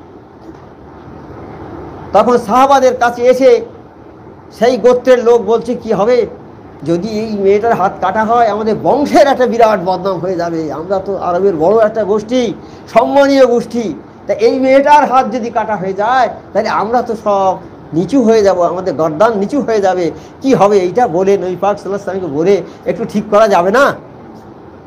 তা সাহাবাদের মনে মনে কিছু আছে যে যদি বলা যায় এইটা, কিন্তু কেউ সাহস করছে না নবী পাক সাল্লাল্লাহু আলাইহি ওয়াসাল্লামের কাছে বলতে, কেউ সাহস করছে না এই কথাটা। একজন সাহাবা, তিনি নবী সাল্লাল্লাহু আলাইহি ওয়াসাল্লামের খুব প্রিয়, বেশি প্রিয় থাকতেন সব সময়, তাকে বলেছে, বলে একটু বলে এইটি ঠিক করা যাবে না? তো বলছে হ্যাঁ দেখবো, চেষ্টা করি আমি। তিনি নবী সাল্লাল্লাহু আলাইহি ওয়াসাল্লামকে বলেছেন, তখন দেখো আল্লাহর হুকুমকে অবন্ধ করতে চাও তুমি, আল্লাহর হুকুম এর না মানার জন্য তুমি আমাকে ফসলাচ্ছ। আজকে যদি আমার মা, আমার মেয়ে ফাতেমা যদি এই কাজ করতো, আমি তার হাত কাটার নির্দেশ দিতাম। বিচার যেটা আমি করে দিয়েছি, ন্যায্য বিচার, হাত কাটা হবে। হাত কাটা হলো। তারপরে তারা বুঝলো, নবী পাক সাল্লাল্লাহু আলাইহি সাল্লামকে বুঝলো যে হ্যাঁ সত্যি ইনি বিচারক মানুষ, ইনি একদম আল্লাহর নবী, ইনি সঠিক মানুষ। তারা পরে বুঝলো জিনিসগুলো সব। তাই এইরকম ন্যায় বিচার করতে হবে তোমার। বিচারের যখন লাঠি আপনার হাতে, বিচারটা সূক্ষ্ম করতে হবে। সে যদি বাড়ির চাকরও হয় তার জন্য বিচারটা আপনার ঠিক সূক্ষ্ম বিচার করতে হবে। একজন মানুষ তার চাকরদের খুব ঠেঙায়, কৃতদাস, কেনা গোলাম, 3 জন গোলামকে কিনেছে। আগে দাস প্রথা ছিল, এটা গোলাম কেনা বেচা হতো, মানুষকে বিক্রি করে দিত, কিনে আনতুম আমি পয়সা আছে, আমি গোলাম কিনে এনে তাদের খাটাবো, যতটা খাওয়া দেবো তার চেয়ে বেশি খাটাবো। একটু অন্যায় করেছিল মারধর করবো, জুতো খুলে মারবো, লাঠি হাতে থাকবে, যা থাকবে মারবো, কি নির্যাতন করবো তাদের। আল্লাহ নবীর কাছে এসেছেন, এসে বলছে, হে আল্লাহ নবী, আমি আমার চাকররা খুব অন্যায় করে, আমার ক্ষতি করে, আমি তাদের ঠাঙাই, এর জন্য আমার কি কিছু গুনাহ হবে না? কাল আল্লাহর দরবারে আমার কি এর জন্য কাঠগড়ায় উঠতে হবে? আল্লাহ নবী সাল্লাল্লাহু আলাইহি ওয়াসাল্লাম বললেন, হ্যাঁ বাবা, তোমার চাকররা যেমন অন্যায় করে তেমনটা শাস্তি তুমি দিতে পারবে, তার বেশি হয়ে গেলে কিন্তু বাবা তোমার কাঠগড়ায় উঠতে হবে। হ্যাঁ, তাই বলেছেন না, যে যেমন তোমার ক্ষতি করবে তার সেই রকম ক্ষতি করতে পারো, যে তোমার একটা চড় মারবে তাকে একটা চড়ই মারবে। হ্যাঁ, যে তোমার একটা দাঁত ভেঙে ফেলবে তার একটা দাঁত ভেঙে ফেলবে, তাহলে তুমি ঠিক করলে। যে তোমার 1 ফোঁটা রক্ত ঝরাবে তুমি তার 1 ফোঁটা রক্ত ঝরাবে, 2 ফোঁটা ঝরালে তুমি জালেম হয়ে যাবে। সেই জন্যে ওখানে সবর করাই হচ্ছে উত্তম, ওখানে ক্ষমা করে দেয়াই উত্তম। কারণ একটা চড় মেরেছে, কত জোরে মেরেছে আমি জানবো কি? আমি তার মারবো, তার চেয়ে জোরে যদি চড়টা পড়ে যায় তাহলে আমি জালেম হয়ে যাব। সেই জন্যে আবার মেরেছে, তাই নবী সাল্লাল্লাহু আলাইহি ওয়াসাল্লামকে অনেকে মেরেছে, কিন্তু তিনি ক্ষমা করেছেন। হ্যাঁ, তখন ওই লোক বলল, হে আল্লাহ নবী, আমি এই কৃতদাসগুলোকে আজাদ করে দিচ্ছি, আজ থেকে আমি আর কৃতদাস রাখবো না, তাহলে আমার গুনাহ মাফ হয়ে যাবে। বলছে, তাহলে হয়ে যাবে, তুমি কৃতদাস আজাদ করে দিয়েছো, তোমার গুনাহ মাফ হবে। তাহলে কি কথাগুলো, কি এই কথাগুলো তো আমাদের মানতে হবে, এই কথার উপরে নির্ভর করে তো আমাদের চলতে হবে, নচেত আমরা বেয়াদবি, মনে করবেন না যে বেয়াদবি বলছি, নামাজ পড়লে, রোজা করে, নামাজ পড়ে, হজ করে, জাকাত করে, দান করে, খয়রাত করে আল্লাহকে খুশি করা যাবে না। আল্লাহকে খুশি করতে আল্লাহর হুকুম সব মানতে হবে। সাইকেলের একটা ভ্যালটু থাকে যার দাম 10 পয়সা, সেই ভ্যালটুটা না হলে সাইকেল চলে না। যেমন সমাজের সবচেয়ে নিম্ন স্তরের মানুষ, আমার বাড়ির চাকর, তাকেও ওইরকম সম্মান করতে হবে, সেটা দেখিয়ে দিয়ে গেছেন আমার নবী পাক সাল্লাল্লাহু আলাইহি সাল্লাম, দেখিয়ে দিয়ে গেছেন। তিনি যাচ্ছেন এক জায়গায়, বললে উটটা রেডি করো, আমি যাব, এক জায়গায় যাব। উট তৈরি হয়ে গেল, নবী পাক সাল্লাল্লাহু আলাইহি ওয়াসাল্লাম উটের উপরে উঠলেন। এইবার চাকর দড়ি ধরে ধরে নিয়ে যাচ্ছে। কিছু দূর গেল, ঘন্টাখানেক রাস্তা যাওয়ার পরে আল্লাহ নবী বলছে, বাবা দাঁড়াও, তুমি একটু দাঁড়াও, উটটা দাঁড় করাও। দাঁড় করালো, আল্লাহ নবী সাল্লাল্লাহু আলাইহি ওয়াসাল্লাম নামলেন, বাবা তুমি এইবার উঠে ওঠো। বলে, হুজুর আমি উঠবো কেন, আমি তো আপনাকে নিয়ে যাব। না বাবা, তুমি ওঠো উঠে। সে উঠে উঠলো, আবার ওই 1 ঘন্টা মতো চলে আবার নবী পাক সাল্লাল্লাহু আলাইহি ওয়াসাল্লাম বলে, বাবা এইবার দাঁড়াও, আমি একটু উঠি। এইরকম করে করে সারাটা পথ গিয়েছে। তাহলে কি আদর্শ দেখিয়ে গেছেন আমার নবী পাক। হযরত ওমর ফারুক তখন খলিফা, সারা বিশ্ব কাঁপে ওমর ফারুক নাম শুনলে, ওমর ফারুকের নাম শুনলে বিশ্ব কাঁপে, ভয়ে ঠক ঠক ঠক ঠক করে কাঁপে। তাই রোম সম্রাটের একজন দূত এসেছে ওনার সঙ্গে দেখা করার জন্য। রোম সম্রাটের দূত এসেছে, জিজ্ঞেস করছে, ওমর ফারুকের দরবার কোনটা, দরবার কোনটা? বলে, এখানে দরবার নেই। ওমর ফারুকের রাজবাড়ি কোনটা? বলে, রাজবাড়ি নেই। ওই থাকে কোথায়? বলে, উনি থাকে একটা কুড়ে ঘরে সামান্য। কোথায় আছেন এখন? সেই গাছতলায় শুয়ে আছে। সর্বনাশ, ওমর ফারুক যার নাম শুনে সারা পৃথিবী কাঁপে ছকঠক করে, সেই গাছতলায় শুয়ে আছে। হ্যাঁ, তাও আর বালির উপরে। যাই দেখে আসি। যাচ্ছেন উনি, কিছু দূর থেকে নজরটা যখন ওমর ফারুকের পড়েছে, পড়ার পরে তার শরীরে কম্পন আরম্ভ হয়ে গেছে, থরথর থরথর থরথর করে কাঁপছে। সে বলছে, এ কি ব্যাপার, আমি রোম সম্রাটের দূত, আমি রাজার দূত, হ্যাঁ, আমি কত বড় বড় দরবারে গিয়েছি, আমার কোনো ভয়ই হয় না, আর এখানে হযরত ওমর ফারুকের সঙ্গে দেখা করতে এলুম, রাদিয়াল্লাহু তাআলার সঙ্গে দেখা করতেছি, আমার ভয় হচ্ছে কেন? হ্যাঁ, তিনি আর এগুতে পারলেন না, থরথর করে কাঁপছে শরীর ভয়ে ওমর ফারুককে দেখে। হ্যাঁ, সেই ওমর ফারুক রাদিয়াল্লাহু তাআলাকে ইনভাইট করেছে অন্য রাষ্ট্রের লোক, ওমর ফারুককে একটু দেখবে তারা যে কীরকম মানুষ। তাহলে ওমর ফারুক যাচ্ছে উঠে চেপে, ওই রকম উঠে চেপে যাচ্ছে, আর চাকর দড়ি ধরে নিয়ে যাচ্ছে। খানিকটা দূর গিয়ে বলছে তুমি নামো, এই তুমি ওঠো, উঠে আমি নামবো। ওমর ফারুক ধরে যাচ্ছে, ঠিক সেই যেখানে যাচ্ছে সেই রাজার দরবারের কাছে গিয়ে সেই সময় হযরত ওমর ফারুক রাদিয়াল্লাহু তাআলার পালা পড়েছে দড়ি ধরে নিয়ে যাওয়ার। আর দড়ি ধরে নিয়ে যাচ্ছে, আর চাকর উটের পিঠে বসে আছে। সব লোক বেরিয়ে তাকে সালাম করছে, সব লোক সালাম করছে। সে বলছে বাবু আমি না, আমি না, আমি না, আপনারা যাকে সালাম স্যালিউট করছেন উনি হচ্ছেন ওমর ফারুক রাদিয়াল্লাহু তাআলা, ইনি। উফ, ইসলামের আদর্শ এত বড়, এত বড় আদর্শ, তাদের মাথা হেঁট হয়ে গেল এই আদর্শ, ইসলামের আদর্শ দেখে। আর এই ইসলামের আদর্শ থেকে লক্ষ লক্ষ মানুষ তারা ইসলাম গ্রহণ করেছে, লক্ষ লক্ষ মানুষ ইসলাম গ্রহণ করেছে ইসলামের আদর্শ থেকে। জোর করে ইসলাম কোনো মানুষকে ইসলাম ধর্মে প্রভাবিত করেনি। একটা ঘটনা আছে, মিশর যখন দখল হয়ে গেল, মিশরের লোক পাঠালেন, লোক যাচ্ছে, মিশরের লোক যাচ্ছে, হযরত ওমর ফারুক রাদিয়াল্লাহু তাআলা লোক যাচ্ছে মিশরে, দেখে একদল লোক একটা 15-16 বছরের মেয়ে, সুন্দরী মেয়েকে সাজিয়ে গুছিয়ে আর বাজনা করতে করতে আসছে, আর তাকে নিয়ে আসছে। তখন সেই লোক বলছে কি ভাই তোমাদের কি ব্যাপার, একে কোথায় নিয়ে যাচ্ছ? বলছে আমরা একে নিয়ে যাচ্ছি নীল নদে, একে বলি দেওয়ার জন্য নিয়ে যাচ্ছি। নীল নদে বলি দেবো, নীল নদে বলি না দিলে ওই নদে পানি আসে না, দেখছেন না নীল নদ শুকিয়ে গেছে। প্রতি বছর আমরা একটা করে বলি দিই নীল নদে, তারপর পানি আসে। তা আমাদের দেশের একটা পালা করা আছে যে আজকে এর ছেলে এবছর হবে, তারপরের বছর আরেকজনা, তারপরের বছর আরেকজনা, তারপরের বছর আরেকজনা, এরকমভাবে পালাক্রমে করা আছে। তা আজকে যে পালাটা পড়েছে এই বাড়ির পালা, এর ওই একটাই মাত্র মেয়ে, আর কিছু নেই। তাই তারা খুব কান্নাকাটি করছে, ডুকরে ডুকরে কাঁদছে। তো হচ্ছে দাঁড়াও, তোমরা এখানে একটু দেরি করো, তোমরা এখন যাবে না, একটু দেরি করো। এবং উনি চলে আসলেন, এসে হযরত ওমর ফারুকের কাছে একটা লোক পাঠিয়ে দিলেন ওখান থেকে, এসে বললে যে এই রকম অবস্থা, নীল নদের এই অবস্থা, এই করছে তারা। তখন বললে তাহলে এই চিঠিটা আমি লিখে দিচ্ছি, নিয়ে যাও। একটা চিঠি লিখে দিলেন, হযরত ওমর ফারুক রাদিয়াল্লাহু তাআলা একটা চিঠি লিখে দিলেন, নীলনদকে একটা চিঠি লিখে দিলেন, হে নীলনদ, তুমি যদি তোমার খেয়ালে চলো তাহলে আলাদা কথা, তুমি যদি আল্লাহর কথা মতো চলো তাহলে এই চিঠি তোমাতে ফেলার সঙ্গে সঙ্গে তুমি পানিতে ভর্তি হয়ে যাবে কানায় কানায়। চিঠিটা লিখে দিলেন। সেই লোকটা চিঠিতে এনে যে লোকটা এখানে ছিল তার কাছে দিয়েছে, সে বলছে বাবা তোমরা দাঁড়াও বলে সে নিচে নেমে গেল, চিঠিটা নিয়ে নীল নদে নেমে গেল। শুকনো ঠনঠনে মাটি ফেটে গেছে নীল নদের।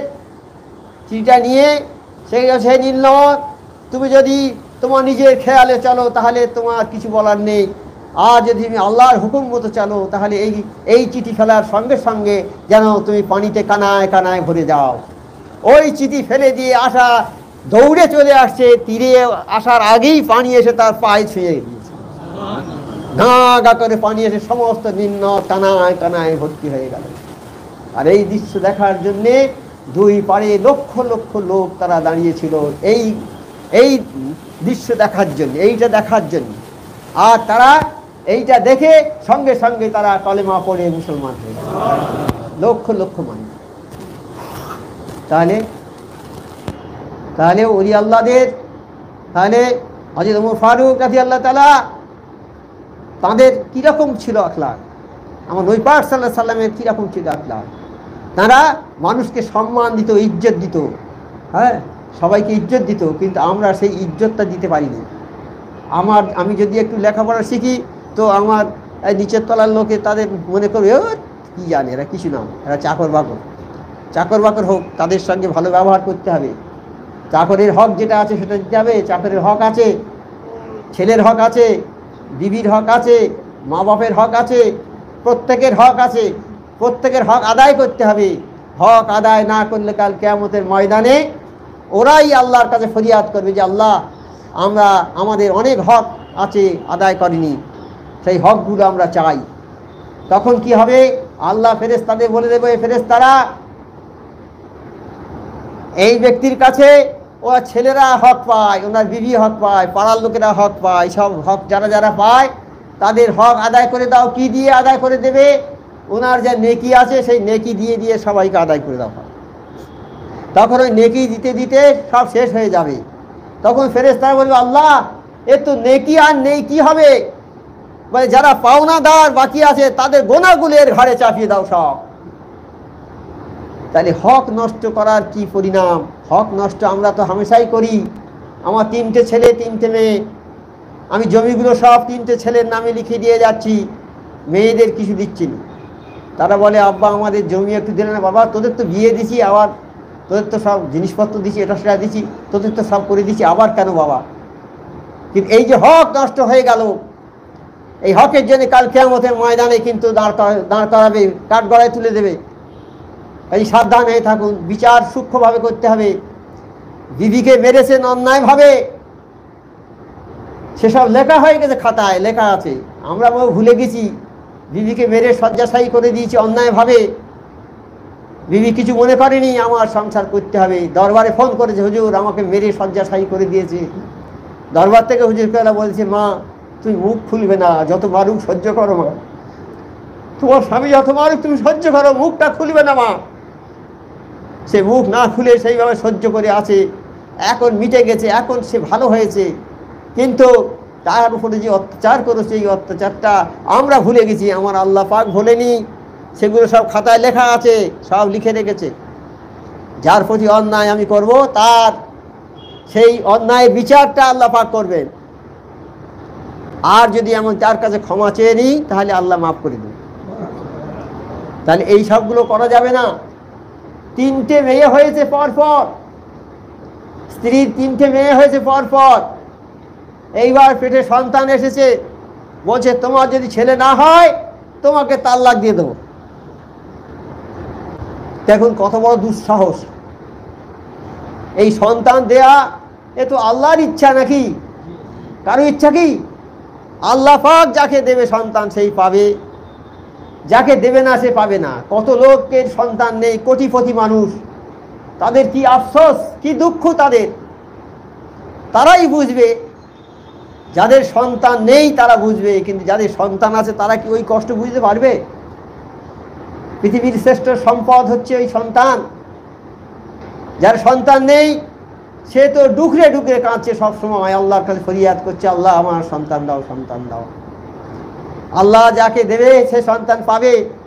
তো এই 3টে মেয়ে যার হয়েছে আর একটা সন্তান পেটে আছে, সে বলছে যদি এইবার ছেলে না হয় তোকে তালাক দেব। কিন্তু মেয়ে হওয়ার কি মজা! আমার নবী পাক সাল্লাল্লাহু আলাইহি ওয়াসাল্লাম বললেন, 3টে মেয়ে যার হয়েছে ওই 3টে মেয়েকে সে ভালো করে লেখাপড়া শেখাবে, কালাম পাক পড়া শেখাবে, আরও যদি হাদিস টাদিস একটু পড়াতে পারে একটু পড়াবে, আর ভালো পাত্র দেখে পাত্রস্থ করে দেবে। তাহলে ওই 3টে মেয়ে সে যে মানুষ করেছে, বিবাহ দিয়েছে ভালো জায়গায়, 5 ওয়াক্ত নামাজ পড়বে, জামাইও নামাজ পড়ে, তাহলে ওই 3টে মেয়ে মানুষ করার জন্যে ওই লোকটা আমার সঙ্গে জান্নাতে থাকবে। আমি নবী পাক সাল্লাল্লাহু আলাইহি ওয়াসাল্লাম যে স্পেশাল জান্নাতে থাকবো, সেই স্পেশাল জান্নাতে ওই লোকটা আমার পাশে থাকবে, যেমন হাতের 2টো আঙুল পাশাপাশি থাকে, একটা নবী সাল্লাল্লাহু আলাইহি ওয়াসাল্লাম আর সেই লোকটা এই পাশে এরকম থাকবে। তাহলে 3টে মেয়ে হয়েছে বলে সে অপাঙ্ক্তেয় নয়, ওই 3টে মেয়ে হয়েছে তোমার জান্নাতের কারণ হয়ে গেছে। তুমি খুশি হও, আল্লাহর কাছে শুকরগুজারি করো এবং চাও যে আল্লাহ আমার একটা সন্তান দাও, কিন্তু ওই কথা মুখে আনবে না যে তোমাকে তালাক দিয়ে দেবো। খবরদার এইরকম কথা মনে আনবে না। আল্লাহ যাতে খুশি হবে আমাদের খুশি হওয়া দরকার, আল্লাহ যাতে খুশি হবে আমাদের তাতেই খুশি হওয়ার দরকার। আল্লাহ আমাদের পরীক্ষা করবে, সব জায়গায় পরীক্ষা করবে। আল্লাহ বলে দিয়েছে কালাম পাকে, তোমাদের আমি পরীক্ষা করব, যখন তোমরা আমাকে মেনে নেবে আল্লাহ বলে, তখন আমরা একবার পরীক্ষা করে নেব। স্কুলে মাস্টারমশাইরা ছেলেদের পরীক্ষা করে না? ছেলেটা ভালো হলো কি মন্দ হলো দেখে নেয় না? পরীক্ষা করে কেন? সে ভালো কি মন্দ সেটা দেখে নেয়। তা আমাদের পরীক্ষা করবে, দেখি পরীক্ষায় এরা পাশ করে কিনা। আমার ইব্রাহিম আলাইহিস সালামকে আল্লাহ পরীক্ষা করেননি? আগুনে ফেলে দিচ্ছে, আগুনে, কোনো পরোয়া নেই। ফেরেশতারা জিবরাইল আলাইহিস সালাম গিয়ে বলছে, বলো আগুন আমি এখনই নিভিয়ে দেবো। বলছে না, আমার আল্লাহ যদি আমাকে আগুন থেকে বাঁচায় আমি বাঁচবো, নচেত আমার বাঁচার ইচ্ছে নেই। আমার আল্লাহ দেখতে পাই না, সব দেখছে আমার আল্লাহ। সবাই বলছে বলো আমরা আগুন নিভিয়ে দেবো। না, আগুন নিভিতে হবে না, আমার আল্লাহ যেটা করবে সে কি হবে। তখন আল্লাহ বলে দিলে আগুন, কি আগুন তুমি ঠান্ডা হয়ে যাও, এমন ঠান্ডা যেন শান্তিদায়ক ঠান্ডা হও। বেশি ঠান্ডা আবার কষ্ট, যেমন বরফে হাত দিলে সহ্য করা যায়, তা ঠান্ডা হতে বলেছে আগুনের, আগুন বলে এমন ঠান্ডা হও যেমন শান্তিদায়ক ঠান্ডা হয়ে যাও, যাতে কোনো কষ্ট না হয় আমার ইব্রাহিমের। তাই কত বড় পরীক্ষা, সে পরীক্ষায় পাস, ফার্স্ট ডিভিশনে পাস। তারপর দ্বিতীয় পরীক্ষা, স্ত্রীকে আর সন্তানকে, 80 বছর বয়সে সন্তান হয়েছে ইব্রাহিম আলাইহিস সালাম, 80 বছর বয়সে হয়েছে। 80 বছর বয়সে, 80 বছর পর্যন্ত কোনো সন্তান হয়নি। ওই সন্তান হয়েছে, আল্লাহ বলল তুমি সন্তানকে ভালোবাসো না আমাকে ভালোবাসো? বলে আল্লাহ আমি আপনাকে ভালোবাসি। তাহলে ওই সন্তানকে আর তোমার স্ত্রীকে ওই মরুভূমিতে ছেড়ে দিয়ে আসতে হবে। কাবা শরীফের ওখানে তখন মরুভূমি, কোনো লোকজন ছিল না, ওইখানে রেখে আসতে হবে। ইব্রাহিম আলাইহিস সালাম রাজি হয়ে গেল, বললে হ্যাঁ আলহামদুলিল্লাহ আমি রেখে আসবো। মা হাজেরা বিবিকে নিয়ে, সঙ্গে নিয়ে, আর ছোট দুধের বাচ্চাকে নিয়ে ওখানে রেখে দিয়ে চলে আসলো। চলে কোনো কথা বলছে না। হাজেরা বিবি বলছে এটা কি আল্লাহর হুকুম? বলছে হ্যাঁ আল্লাহর হুকুম। তাহলে কোনো ভয় নেই, আল্লাহ আছে আমাদের সঙ্গে, তুমি চলে যাও। তাই দেখুন আল্লাহর উপরে কত তাওয়াক্কুল, সেখানে মানুষজন নেই, কিছু নেই, শুধু মা হাজেরা আর ওই শিশু বাচ্চা। তা কীরকম পরীক্ষা হয়েছে? তা আমাদেরও তো পরীক্ষা হবে, আমাদের আল্লাহ পরীক্ষা করবে না? আমার জমির ধান চাষ করেছি, পোকা লেগে সব নষ্ট হয়ে গেল, তাও মাথায় হাত দিয়ে বলছি আল্লাহ তুমি কি করলে, আল্লাহ আমার সর্বনাশ করে দিয়েছো, এই পরীক্ষায় ফেল হয়ে গেল। তখন বলবে আল্লাহ তুমি যেটা করেছো উত্তম করেছো, আল্লাহ খুশি হতে হবে। ইমানদারের রোগ হয়, বলে আল্লাহ তুমি বালা দিয়েছো, আল্লাহ ভালো করে। আর ইমানদারের রোগ সেরে গেল, সে যেন সদ্যজাত শিশু, সে যেন মায়ের পেট থেকে আজই জন্মগ্রহণ করলো, তার আর আগের পিছের কোনো গুণা নেই। হ্যাঁ, তাই আল্লাহর পরীক্ষার মধ্যে আমাদের পড়তে হবে, সে পরীক্ষায় আমাদের পাস করতে হবে। হ্যাঁ, যত বিপদ আসুক বলতে হবে আল্লাহ তুমি যেটা করবে, আল্লাহ তুমি যা করেছো ঠিক করেছো, আলহামদুলিল্লাহ আল্লাহ, আল্লাহ আমরা খুশি, তুমি যেটা করছো আল্লাহ খুশি। তখন আল্লাহ খুশি হয়ে আমার পুরস্কার করবে, তখন বলবে আমার বান্দা আমার পরীক্ষায় পাস করে গেছে, এর জন্য জান্নাত নির্ধারিত। সেই জন্যে আমাদের অনেকে রোগ বালা বিপদ আসে, তাহলে হুজুর এত পয়সা খরচ করে রোগ সারে না।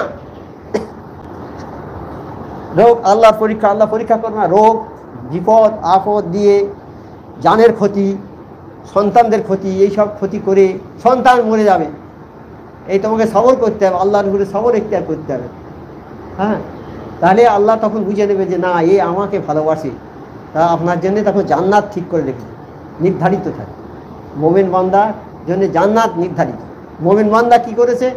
মোমেন বান্দা সেই যে তার নিজের জান মাল সব আল্লাহর কাছে বিক্রি করে দিয়েছে। আর আল্লাহ বলছে আমি মোমেনের জান মাল আমি কিনে নিয়েছি। আল্লাহ ক্রেতা আর মোমেন বান্দা হচ্ছে বিক্রেতা। মোমেনরা বলছে আমার জান মাল আমি আল্লাহর কাছে সব বিক্রি করে দিয়েছি, আমার আর কিছু নেই, যা মাল আছে জান আছে সব আল্লাহর। আর আল্লাহ বলছে আমি মোমেনের জান্নাতের বদলে তার মাল কিনে নিয়েছি, তার মাল জান মাল সব আমি কিনে নিয়েছি। কি জন্য? কি দেবো তাকে? আল্লাহ কি দেবে? ওই জান্নাতটা দেবে। তাই মোমেনের জান্নাতের বদলে, তাই মোমেনের জান মালের বদলে জান্নাত আল্লাহ রেখেছে নির্ধারিত করে, সেই জান্নাত পাবে। সেই জন্য পরীক্ষা আমাদের জীবনে আসবে। আমাদের পরীক্ষা যখন আসবে আমার ওই সব কথাগুলো আমাদের মনে করতে হবে যে নবীদের জীবনে কত পরীক্ষা হয়েছে। তারা যেমন বড় ছিল তাদের পরীক্ষা বড় বড় হয়েছে, আমরা ছোট, আমাদের ছোট ছোট পরীক্ষা হবে, ছোট ছোট পরীক্ষা হবে। সেই পরীক্ষা আমাদের রোগ দিলে হয়তো জ্বর যাচ্ছে না, 20 দিন 22 দিন জ্বর যাচ্ছে না, এসব আল্লাহর পরীক্ষা। আল্লাহর হুকুম ছাড়া কিছু হয় না, একটা গাছের পাতা নড়ে না আল্লাহর হুকুম ছাড়া। আমাদের জ্বর রোগ বালা বিপদ যা আসে আল্লাহর হুকুমেই আসে। তাই ওলি আল্লাহরা অনেক সময় আফসোস করে কাঁদতেন, হে আল্লাহ তুমি আমাকে ভুলে গেছো কি? ভুলে যাওয়ার কারণ হচ্ছে কোনো রোগ বালা আসে না, কোনো বিপদ আসে না। ওলি আল্লাহরা কাঁদছে আল্লাহকে, হে আল্লাহ আমাদেরকে ভুলে গেছো তুমি, আল্লাহ আমাদের কোনো রোগ বালা বিপদ আসে না আমাদের।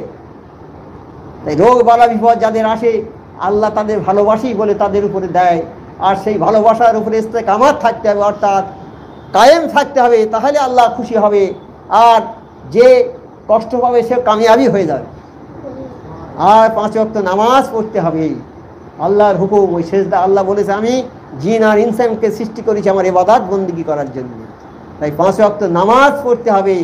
এই নামাজ নবী পাক সাল্লাল্লাহু আলাইহি ওয়াসাল্লাম যখন মেরাজে গিয়েছিলেন, আল্লাহ এই নামাজটা দিয়েছিল, যাও ওই তোমার বান্দাদের এই নামাজটা দাও। 50 রাকাত নামাজ দিয়েছিল। যখন ফিরে আসার সময় মুসা আলাইহিস সালামের সঙ্গে দেখা হয়েছে, মুসা আলাইহিস সালাম বলছে আল্লাহ আপনাকে কি দিয়েছে? তো বলছে 50 ওয়াক্ত নামাজ দিয়েছে। বললে আপনার উম্মতরা খুব কমজোরি, এই 50 ওয়াক্ত নামাজ পড়তে পারবে না, আপনি চলে যান, কমিয়ে আনুন। আমার নবী পাক সাল্লাল্লাহু আলাইহি সাল্লাম আল্লাহর কাছে গেলেন, আল্লাহ কিছুটা নামাজ কমিয়ে দিন। আল্লাহ কিছুটা কমিয়ে দিলেন। এইরকম কমাতে কমাতে 5 ওয়াক্তে এসেছে। তারপর মুসা আলাইহিস সালাম বলছে আবার যান, কমিয়ে আনুন। বলছে না, আমার যেতে লজ্জা হচ্ছে, আর আমি যেতে পারবো না, এই 5 ওয়াক্ত নামাজ আমার থাকলো। আল্লাহ বলে, হে নবী, এই 5 ওয়াক্ত নামাজ যারা পড়বে এই 50 ওয়াক্ত নামাজের সওয়াব পাবে। আর নবী পাক আসার সময় একটু মনটা খারাপ করেছিল। বলছে নবী তুমি খারাপ মন করছো কেন? বলছে হে আল্লাহ, আমি তো আপনার সঙ্গে মেরাজ করলাম, আপনার সঙ্গে সাক্ষাৎ করলাম, আমি আমার উম্মতরা কিভাবে আপনার সঙ্গে সাক্ষাৎ করবে? তো বললে এই যে নামাজ দিয়েছি, এই নামাজ হচ্ছে আপনার উম্মতের জন্য, নামাজ হচ্ছে মিরাজ। এই নামাজ পড়বে, আমি প্রতিদিন তাদের সঙ্গে সাক্ষাৎ করবো আমি। হ্যাঁ, তাই এই নামাজ আমাদের পড়তে হবে। তাইবার মোর্শেদ সুফি আজম গাজী রহমতুল্লাহ আলাইহি তিনি আমাদের একটা প্রেসক্রিপশন করে দিয়েছেন। কি প্রেসক্রিপশন? যে 5 ওয়াক্ত নামাজ, 5 ওয়াক্ত ওজিফা, হালাল রুজি, সাধ্যমতো পরিষ্কারী, এই 4টে জিনিস তিনি দিয়েছেন। 5 ওয়াক্ত নামাজ পড়তেই হবে, এর ভুল নেই, এটা আল্লাহর হুকুম। এই 5 ওয়াক্ত নামাজ আমরা পড়বো, বিনা কাজায় পড়তে হবে। অনেকে তাবর লোক কাজা নামাজ কাজা পড়ে, বলে এখন যাচ্ছি, প্লেনে যাচ্ছি, এখন নামাজ কি পড়ব, প্লেন থেকে নেমে নামাজ পড়ে নেবো, কাজা হয় হবে। আর সুফি আজম গাজী রহমতুল্লাহের মুরিদরা হজ থেকে ফিরছে, তারা ওই নামাজের সময় হয়েছে, তারা মাটি বের করে পকেট থেকে তৈমম করে তারা ওই তৈমম করে তারা নামাজ পড়ছে। পাশের লোক জিজ্ঞেস করছে, ভাই তোমরা নামাজ পড়ছো কেন? নেমে তো পড়লে হতো। বলে না, আমার মোর্শেদ সুফি আজম গাজী রহমতুল্লাহ বলেছেন যে বাবা যেখানেই থাকো, এই আকাশে থাকো, প্লেনে থাকো, বাসে থাকো, ট্রেনে থাকো, নৌকায় থাকো, যেখানেই থাকো, নামাজের সময় হলে নামাজ পড়ে নেবে বাবা। যদি পানি না পাও, মাটি দিয়ে তৈমম করে নামাজ পড়ে নেবে, তাহলে নামাজ কাজা হবে না। তারা বললো ঠিক কথা বলেছে, তো ভালো কথা, তো নামাজ তো পড়ে নিতে হবে। বলে সবাই তখন নেমেছে, অজু করবে বলে প্লেন নিচে নেমেছে। প্লেন থেকে ঘোষণা হচ্ছে যে আপনারা যদি সবাই অজু করেন তাহলে প্লেন পানি শেষ হয়ে যাবে, যে কোনো মুহূর্তে আগুন লেগে যাবে। তখন তারা উপরে উঠে এসে বলছে, কি হবে ভাই, আমরা তো পানিতে অজু করতে পারছি না, তা কি আপনাদের কাছে কোনো অজু করার কিছু আছে, শুকনো অজু করার কিছু আছে? এমন, হ্যাঁ আমাদের কাছে ঢিল আছে, অজু করা তৈমমের মাটি আছে, আপনারা অজু করে নেন। ওই 6 জন ছিলাম আমরা ওই প্লেনে, 6টা মাটি দিলাম, সবাই তৈমম করে নিয়ে নামাজ পড়লো প্লেনে। তখন আমাদের মনে হচ্ছে যে আমার মুর্শিদ সুফি আজম গাজী রহমতুল্লাহ দরবার থেকে আমরা এসেছি, সুফি আজম গাজী রহমতুল্লাহ পর্দা নিয়েছেন, আমরা গিয়েছি যখন সুফি সবর শিখর হুজুর কেবলার আমলে, সেই সময় তিনি বলে বাবা একটা করে মাটি নিয়ে যাও। তখনই বুঝতে পারছি যে মাটিটা কেন নিয়ে কী কাজে লাগলো এইবার। আর কাবা শরীফে প্রতিদিন আমরা নামাজ পড়তে যাই, আমাদের কাবা শরীফের কাছেই মানে আমাদের থাকার জায়গা পড়েছিল। এই আজান হলেই আমরা গিয়ে সবার আগে ঢুকে যাই। তো একদিন আজান হয়েছে, আমরা গিয়ে দেখি ও সব ভর্তি হয়ে গেছে, রাস্তাঘাট সব ভর্তি হয়ে গেছে। আমার তো জানা নেই যে আজকে এরকম হবে, আমরা জানি না যে আজকে এইরকম লোক হবে। সেদিন দেখি সে কাবা শরীফ ভর্তি হয়ে গেছে, চাতাল ভর্তি হয়ে গেছে, তারপর যেখানে ওই যারা গিয়েছেন ওই দোকান টোকান আছে, ওই সব রাস্তাঘাট সব একদম প্যাকড হয়ে গেছে, আর ঢোকার কোনো উপায় নেই। আর আমাদের অজু করতে হবে, গিয়ে অজু করে আমরা বসবো, সেরকম টাইমে গিয়েছি, কিন্তু দেখি আর ঢোকার কোনো উপায় নেই। তখন জায়নামাজ আমাদের কাছে আসে, আমরা তখন ওই মাটিটা নিয়ে অজু করেছি সবাই, 6 জনের কাছে 6টা মাটি, 6 জনের অজু করে সঙ্গে সঙ্গে সেখানে দাঁড়িয়ে গেছি নামাজে, নয়তো ওই নামাজটা আমাদের কাজা হয়ে যেত, নামাজ হতো না। তখনই বুঝতে পারছি যে কেন হুজুর কেবলা মাটিটা দিয়েছেন। তখনই হুজুর কেবলার কথাটা মনে হয়েছে যে মোর্শেদ আমাদের কি কাজ এটা করিয়ে দিয়েছেন যে আজকে হজে এসে নামাজটা কাজা হয়ে যেত, কিন্তু সেটা আল্লাহর মর্জিতে হয়ে গেল। কামেল মসজিদে এইরকম আমাদের যে স্কিম দিয়েছেন, এই স্কিমের উপরে আমাদের বহাল থাকতে হবে।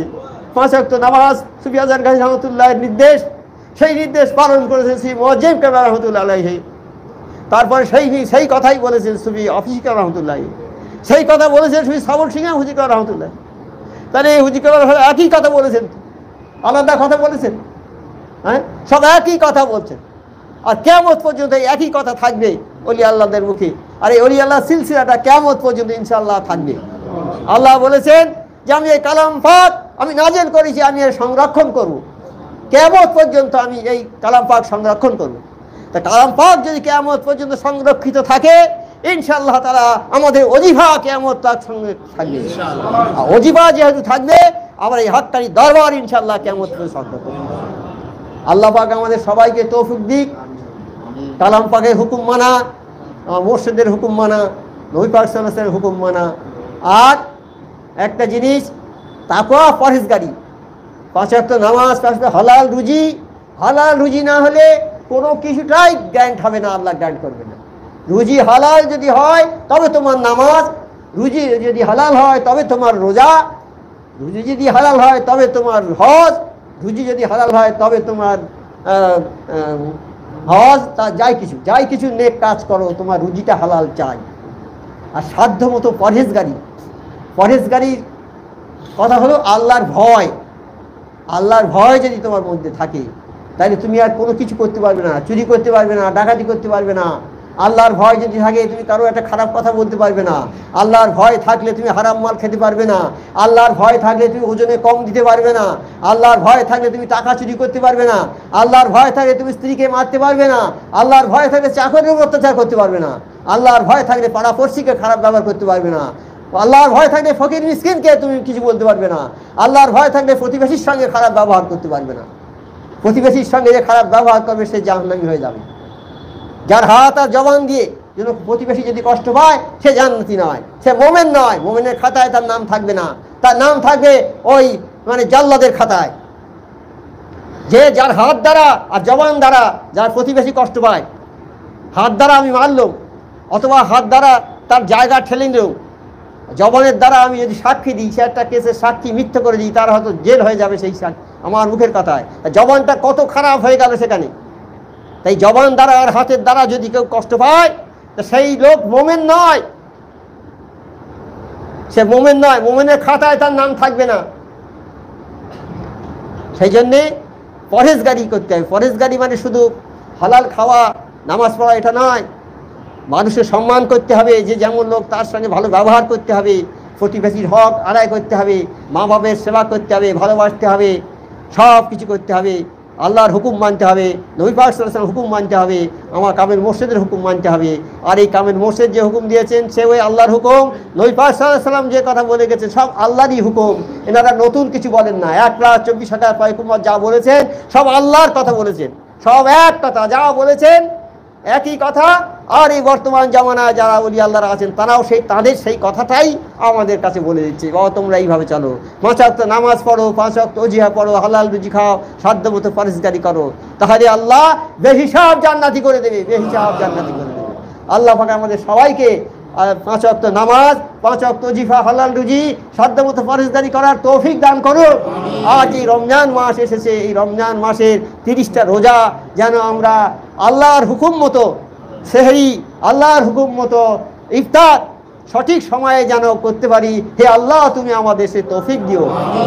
আর যখন আমরা নিয়ত করব, এই নিয়ত করব আল্লাহ, রোজার নিয়ত তো আছে, নিয়তটা করে বলে আল্লাহ এই রোজা করার ক্ষমতা আমার নেই, আল্লাহ তুমি যদি রোজা করো তাহলে আমরা রোজা করতে পারবো, আল্লাহ আমরা যাতে রোজা করতে পারি আল্লাহ সে তৌফিক তুমি দান করো।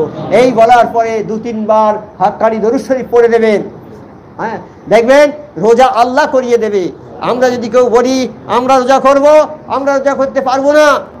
কোনো একটা লোক বলেছে, কথা প্রসঙ্গে বলেছে, আমি ছোটোবেলা থেকে রোজা করছি গো, এতটুকু বেলা থেকে রোজা করছি, আমার একটা রোজা কাজা হয়নি, এই কথা বলেছে। বলার পরে সেই বছর রোজা করতে করতে 15টা রোজা হয়ে গেছে, পড়ে গেল বিরাট অসুখে। এমন রোগে পড়ে গেছে আর রোজা করতে পারল না। তারপরে হুজুর কেবলার কাছে ফোন করলো, বললে বাবা ঠিক আছে, রোগ যখন হয়েছে রোজা তো করতে পারবে না, ঠিক আছে রোগ সেরে গেলে রোজাটা করে দিন। তাই এবার সে করতে পারলো না। তখন সে মনে মনে করছে যে আমি বলেছি যে আমি সেই ছোটোবেলা থেকে রোজাই আমি করেছি, আমি যদি বলিনি যে আল্লাহ আমার রোজা করিয়েছে তাহলে এই বিপদ তার আসে না। আমি রোজা করেছি ছোটোবেলা থেকে, একটা রোজা কামাই করিনি। আল্লাহ অখুশি হয়ে গেছে, আল্লাহ খুশি হয়নি আমার কথায়, যে বলেছে তার কথায় আল্লাহ খুশি হয়নি। বলে দেখো তুমি রোজা করেছো, তা দেখি এবার রোজাটা করো কী করে। এই 15টা রোজার সময় তার এমন রোগ দিয়েছে আর রোজা করতে পারবে না। তা রোজা করাবে সেই আল্লাহ, তারই উপরে ভরসা করতে হবে, তাকেই ধরতে হবে জোর করে যে আল্লাহ তুমি আমাদের রোজাটাকে সাহস করে দিও। আমরা হজে যে ভাইরা যায় তারা কি বলে, ওই তওয়াফের লাইনে দাঁড়িয়ে, ভাই আল্লাহ আমি তওয়াফ করার নিয়ত করেছি, এই তওয়াফটাকে তুমি সাহস করে দিও আর কবুল করে নিও আল্লাহ, এই বলে না? তাহলে তা দেখো যারা 80 বছর বৃদ্ধ মানুষ গেছে হজে, হজে যাওয়ার সময় বলছে তার স্ত্রীকে সঙ্গে করে নিয়ে গেছে, তার স্ত্রীকে বলছে, স্ত্রী বলছে আমি হজে যাব না, আমাদের দরবার থেকে গিয়েছে। দুলাভাই তখন বেঁচে আছে, তখন দুলাভাই তাকে, দুলাভাই একটু আত্মীয় হয়, তখন এমন কথা বলে তোমার একদম শেষ করে দেবো, তুমি হজে যাবে না, হজে যেতেই হবে তোমার। আর কিছু বলে না, বলে আচ্ছা বাবা তুমি যখন এত রাশ করছো আমার আমি হজে যাবো। বলে হজে তোমার টিকিট কাটা হয়ে গেছে হজে, আর তুমি বলছো যাবো না, এখন তোমার স্বামীকে একা পাঠাবে? হজে চলে গেল, স্বামী খুব তখন মানুষ, আর স্ত্রী অসুস্থ শরীর। হ্যাঁ, যেমন আমাদের হাজি সাহেবের স্ত্রী, এনার স্ত্রী হজে যাবে, ট্রেচারে করে এনেছে বাড়ি থেকে, বলছে আমার নিয়ত হজে নিয়ে যাব, মরে মরে সেখানে ফেলে দিয়েছিলাম, ট্রেচারে করে বাড়ি থেকে এনেছে, এনে দরবার পর্যন্ত এনেছে। তা আমার সঙ্গে আমার চাচিমা হয়, তা আমি এসেছে যখন আমি দেখা করতে গেছি, বলে বাবু আমার একটু হুজুর কেবলা তাবারুক দিতে পারো বাবা, দাও না আমি সুস্থ হয়ে উঠবো। আমি হুজুর কেবলা বলে হাঁড়ি থেকে একটু তাবারুক দিলাম, খেয়ে বাঘের মতো হয়ে গেছে, এলো খাটিয়ায় উঠে আর হেঁটে চলে গেল হজে, সেখানে গিয়ে হজ টাজ করে চলে এলো। আর ওই যে মেয়েটা বলছে যাবো না হজে, তার শরীরটা খারাপ আর তার স্বামী খুব সুস্থ, হজে গেল, গিয়ে হজ করে ফিরে এসে বলছে বাবা নঈম তুমি যে আমাকে হজে যেতে বলেছিলে, হজে গিয়ে এই আমার স্বামী অসুস্থ হয়ে পড়েছে, হজ করতে পারিনি, সই করতে পারিনি, তওয়াফ করতে পারিনি, আমি সব ধরে ধরে করিয়েছি বাবা, আর আমার শরীর ভালো হয়ে গেছে নাকি, আমি ধরে ধরে করিয়েছি, আমি যদি না যেতাম তা এই নিয়ে হজ করতে পারতো কিনা আল্লাহ জানে, এই অবস্থা খারাপ হয়ে গেছে সেখানে। তবে তুমি যাবে না? তা হজে যারা গিয়েছে আল্লাহর উপরে ভরসা করে গিয়েছে, আল্লাহ তাদের সহায় হয়েছে, তারা হজ করে এসেছে, হজ করে এসে তারা সুস্থভাবে শান্তিপূর্ণভাবে করে এসেছে। সেই জন্য আল্লাহর কাছে চাইতে হবে, আল্লাহ এই রোজা করা আমাদের পক্ষে সম্ভব নয়। এই সকালে খেয়ে আর 10-11টা বাইরে তো মারপিট হয় কত খাওয়ার জন্যে, কিন্তু আজকে সারাদিন তো কিছু হবে না, কিছু বলবেও না, সারাদিন শান্তিপূর্ণভাবে কাটবে, অথচ পরিশ্রম করবে, মাটি কাটে, এই সময় রোজা করতে করতে মাটির কাজ করে, কত শ্রমিকরা লেবারের কাজ করে, কত কাজ করে, কষ্ট হয় না তাদের। আল্লাহ করায় রোজা বলে আমরা করতে পারি, আল্লাহ করায় বলে আমরা চলতে পারি, আল্লাহ কথা বলায় বলে আমরা বলতে পারি, আল্লাহ আমাদের সম্পদ দেয় বলে আমরা উপার্জন করতে পারি, আল্লাহ আমাদের সব কিছু করে, আমাদের কর্তা সব কিছু করনেওয়ালা সেই আল্লাহ। আল্লাহ যা করায় আমরা তাই করি, আমাদের নিজের বাহাদুরি কিছুই নেই এখানে। সেই যে আল্লাহর উপরে সব সুপর্দ করতে হবে, আল্লাহ ছাড়া দ্বিতীয় রাস্তা নেই, সেজদা একমাত্র আল্লাহকে করতে হবে, আল্লাহর পায়ে সেজদা করতে হবে, আল্লাহর কুদরতি পায়ে। আমরা যখন পাঠিতে নামাজ পড়ে সেজদা যাই তখন আল্লাহর কুদরতি পায়ে সেজদা করা হয়। হ্যাঁ, এই জন্যে আমাদের আল্লাহকে ধরে রাখতে হবে, আল্লাহ হচ্ছে সর্বশ্রেষ্ঠ, তিনি মালিক, তিনি আমাদের কর্তা, তিনি আমাদের পালনকর্তা, সৃষ্টিকর্তা, পালনকর্তা, রেজেকদাতা, তাই তাকেই ধরতে হবে মজবুত করে। আর এই 5 ওয়াক্ত নামাজ, 5 ওয়াক্ত ওজি বা হালাল রুজি সাধ্যমতো পরেশগারি, এই গণ্ডির মধ্যে আমাদের থাকতে হবে। আল্লাহ পাক আমাদের সবাইকে যেন তৌফিক দেয় আমরা এইভাবে চলতে পারি। আর রমজান মাসে 30টা রোজা, আর সাধ্যমতো গরিব দুঃখী যারা থাকবে, পাশে বাড়ি থাকবে, ইফতার করতে পারবে না, তাদের ইফতারি দেবেন, তাদের কাপড় চোপড় যদি ছিঁড়ে থাকে, কাপড় পরতে পারছে না, এরকম তাদের কাপড় চোপড় দেবেন, এইরকম সাহায্য করবেন, গরিব মিসকিনকে দান করবেন। এই রোজার মাসে দান খয়রাত করাই সবচেয়ে ভালো। আর জাকাতগুলো এই মাসে দেয়া, জাকাত আগে থেকে ফেতরা জাকাত আমরা দেবো, যারা রোজা করতে পারছে না তাদের ফেতরাটা দিয়ে দিল, জাকাত দিয়ে দিল, এরকম যদি দিয়ে দিই তারা রোজা করতে পারবে ভালো হবে। যারা ফেতরা জাকাত পাওয়ার যোগ্য তাদেরকে দিয়ে দেবো, আমার গ্রামে আছে তো, তা আমরা এই রোজার মধ্যেই প্রথম থেকেই আমরা দেওয়া শুরু করবো, জাকাত ফেতরা তাদেরকে দেবো, তাহলে তারা রোজা করতে পারবে ভালোভাবে। আল্লাহ যেন আমাদের সবাইকে তৌফিক দেয়। এখন ফেতরা তো নির্ধারিত হয়নি, তবু নিয়ত করে দেবেন একটা নিয়ম যে এই দিচ্ছি, আল্লাহ যদি এর চেয়ে বেশি হয় পরে দেবো, কি একটু বেশি করে দেবেন, একটু বেশি করে দেবেন, যা দেওয়া হয় প্রতি বছর তার চেয়ে একটু বেশি করে দেবেন, কি মশাই বেশি যদি হয়ে যায় আলহামদুলিল্লাহ, কম দেওয়া যাবে না, বেশি দিলেও ক্ষতি নেই, সেইভাবে দেবেন যাতে এই মানুষ রোজা করতে পারে। আর এখন আজকাল মসজিদে মসজিদে ইফতারি, মসজিদে ইফতারি বলছে, রাস্তার ধারে মসজিদ, ইফতারি দিতে হবে, ঠিক আছে ইফতারি দেওয়া হবে। হাক্কানি তৌফিক।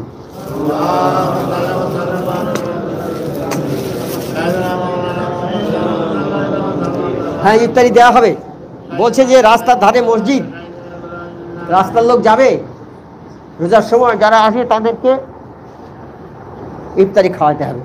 আর রোজা ইফতারি খাওয়ানো তো অনেক সওয়াবের কাজ। আর বাইরের লোক, বিশেষ করে আমাদের তালদি ওখানটা, তালদি বাজারের ধারে মসজিদটা, যেটা গোবিন্দনগরের মসজিদ, ওই রাস্তাতে মসজিদের রাস্তার উপরেই মসজিদ, রাস্তার এমন এই আর রাস্তার উপরেই। ভালো কথা, সবাই আমাদের দেখেছে যে সব মিটিং হচ্ছে, ঠিক আছে ভালো তো, সবাই টাকা দেওয়া হোক না, টাকা দিয়ে ইফতারি করে ওই যারা আসবে ওরাই খাবে। আর আমাদের সবার বাড়িতে, এখানে লোকাল লোক তো আমরা সবাই, আমরা বাড়ি থেকে ইফতারি করে নিয়ে মসজিদ যাবো, আমার শোনো ভালো হয় না? বলছে না, ইফতারি যারা দেবে তাদের 1 মাস খেতে হবে। ইফতারি যারা একদিন দেবে মসজিদে, হয়তো 1000 টাকা লাগবে কি 2000 টাকা লাগবে, একদিন যে দেবে তার 1 মাস খেতে হবে। আর কেন 1 মাস খেতে হবে কেন? তার মানে হারাম খাইয়ে দেবে, যুক্তি করে নিয়েছে যে হারাম খাইয়ে দেবে। এ দুজন লোক আছে আমরা ওখানে, আমি আছি আর বক্কার আছে, দুজন আমরা আছি, আমাদের ছেলেরা আছে, আমাদের হারামটা খাওয়াবে। এই যে লোভ দেখিয়ে দিলে যে তুমি একদিন দাও ইফতারি আর 1 মাস খাও আমাদের কাছে। আমার না, আমরা খাবো না, আমরা ইফতারি দেবো, যাদের ইফতারি তো তারা খাবে, আমরা খাবো, আমরা বাড়ি থেকে ইফতারি এনে খাবো, আমরা খাবো না, 1 মাস খাবো না। ওই ইফতারিটা গরিবের দাও, যারা খায় না হয় না যাদের তাদের দাও। বলছে না আপনাদের দিতে হবে না, তো আপনার ইফতারি নেবো না। না বলছে না নেবে, না নেবে, আলহামদুলিল্লাহ দাঁড়ানোর জায়গা আছে সেখানে কর, তো না নেবে না নেবে। এখন ওই জায়গায় একজন লোক ছিল, সে ওদের মাথার উপরে চড়ে থাকে, সে খুব মানে শক্তিশালী আদমি, তার কথা শুনতে হয়। তখন ওরা তাকে গিয়ে জিজ্ঞেস করছে, তারা ফুরফুরা শরীফের মানে আমিরের লোক, ফুরফুরা শরীফ এলাকা এলাকায় খলিফা করে দিয়েছে না সব, সেই খলিফার খুব হাতের লোক এবং খুব বিচারক লোক। তাকে বলছে, বলে এরকম আমরা এই বিচার করেছি, ইফতারির টাকা, ইফতারি দেবে একদিন যে সে 1 মাস খাবে। তা আমাদের তরফ বলছে, এরা 2 ভাই বলছে না আমরা দেবো না, আমরা 1 মাস খাবো না, তা কী করবো? তখন উনি বলছেন যে আমার হুজুর বলেছে, ফুরফুরা শরীফের হুজুর, কেউ যদি ইফতারি না খেতে চায় মসজিদে, তাকে জোর করে খাওয়াবে না। না সব কুঁকড়ে গেছে, তখন আর কোনো কথা নেই, সব ঠান্ডা হয়ে গেছে। কোটি কোটি শুকর আল্লাহর দরবারে। সেই যারা যারা মানে প্রতিবাদ করে তাদের মুখ থেকে বেরোলো কথাগুলো। আল্লাহ আমাদের বাঁচানো। এইবার আমরা ইফতারি দিলুম একদিন, আমরা কোন দিন আর খেলুম না। তা সেই রকম ইফতারি হবে, ইফতারি খাওয়াবার জন্য চেষ্টা করবে মসজিদের সবাইকে। ইফতারি হালাল পয়সায় না হলে খাবেন না। আমাদের হাক্কানি মসজিদে সব হালাল পয়সায় হয়, সেখানে খায়, কিন্তু অন্য অন্য জায়গায় ইফতারি নিয়ে আসে, কত ইফতারি, সেটা দেখলে মাথা খারাপ হয়ে যাবে। আর খাচ্ছে ওই রকম। এবার আপনারা আসেন না, খান না, খান না, আমাদের ভাইরা খাবে না, একটু পানি খাবে তো ও ইফতারি খাবে না। আল্লাহ এদের তৌফিক দিক, আল্লাহর হুকুমটা মানার তৌফিক দিক। 2 দিন যদি শুকিয়েও থাকে তবু কারো বাড়ি খাবে না। একজন পীর ভাই মরে যাচ্ছে, উঠতে পারে না, বলছে দেখো আমি তো মরে যাব, কিন্তু আমার মুখে যেন 1 ফোঁটা পানি কেউ না দেয়, কেউ যেন না দেয় পানি। অর্থাৎ মরার সময় খাবার নিয়ে আসে, এ নিয়ে আসে, সে নিয়ে আসে, সব যখন লোক মরে যায় তখন নিয়ে আসে, দেখো সব এটা সেটা মিষ্টি ফল এটা সব নিয়ে আসছে। যখন ভালো থাকে তখন কেউ দেয় না। যেই পড়ে গেছে, যে শুনেছে যে অসুস্থ হয়ে পড়েছে, তখন ফল এটা সেটা নিয়ে আসছে, তাও খেতে পারে না। তো হচ্ছে আমি অসুস্থ হয়ে পড়ে যাচ্ছি, যেন আমার মুখে 1 ফোঁটা পানি না কেউ দেয়। 17 দিন পর্যন্ত ছিল, কিছু খাইনি কারণ। 17 দিন না খেয়ে সে ইন্তেকাল করে। তাহলে কতটা তার বিশ্বাস আল্লাহর উপরে যে আমি কারোর হারাম জিনিস খাবো না, হারাম জিনিস খাবো না। কেউ 1 ফোঁটা মুখে দিয়ে দেবে, 1 ফোঁটা রস দিয়ে দেবে, আঙুরের রস, সে হালাল পয়সা হবে না, হারাম হবে। আত্মীয় স্বজন তো অনেক আছে, সবাই তো আর ঠিক নেই। কাজে আমি কারো জিনিস খাবো না, আমি মরে যাব না খেয়ে, আমি 1 মাস এই যতদিন আমি বেঁচে থাকবো আমার মুখে কেউ কিছু দেবে না।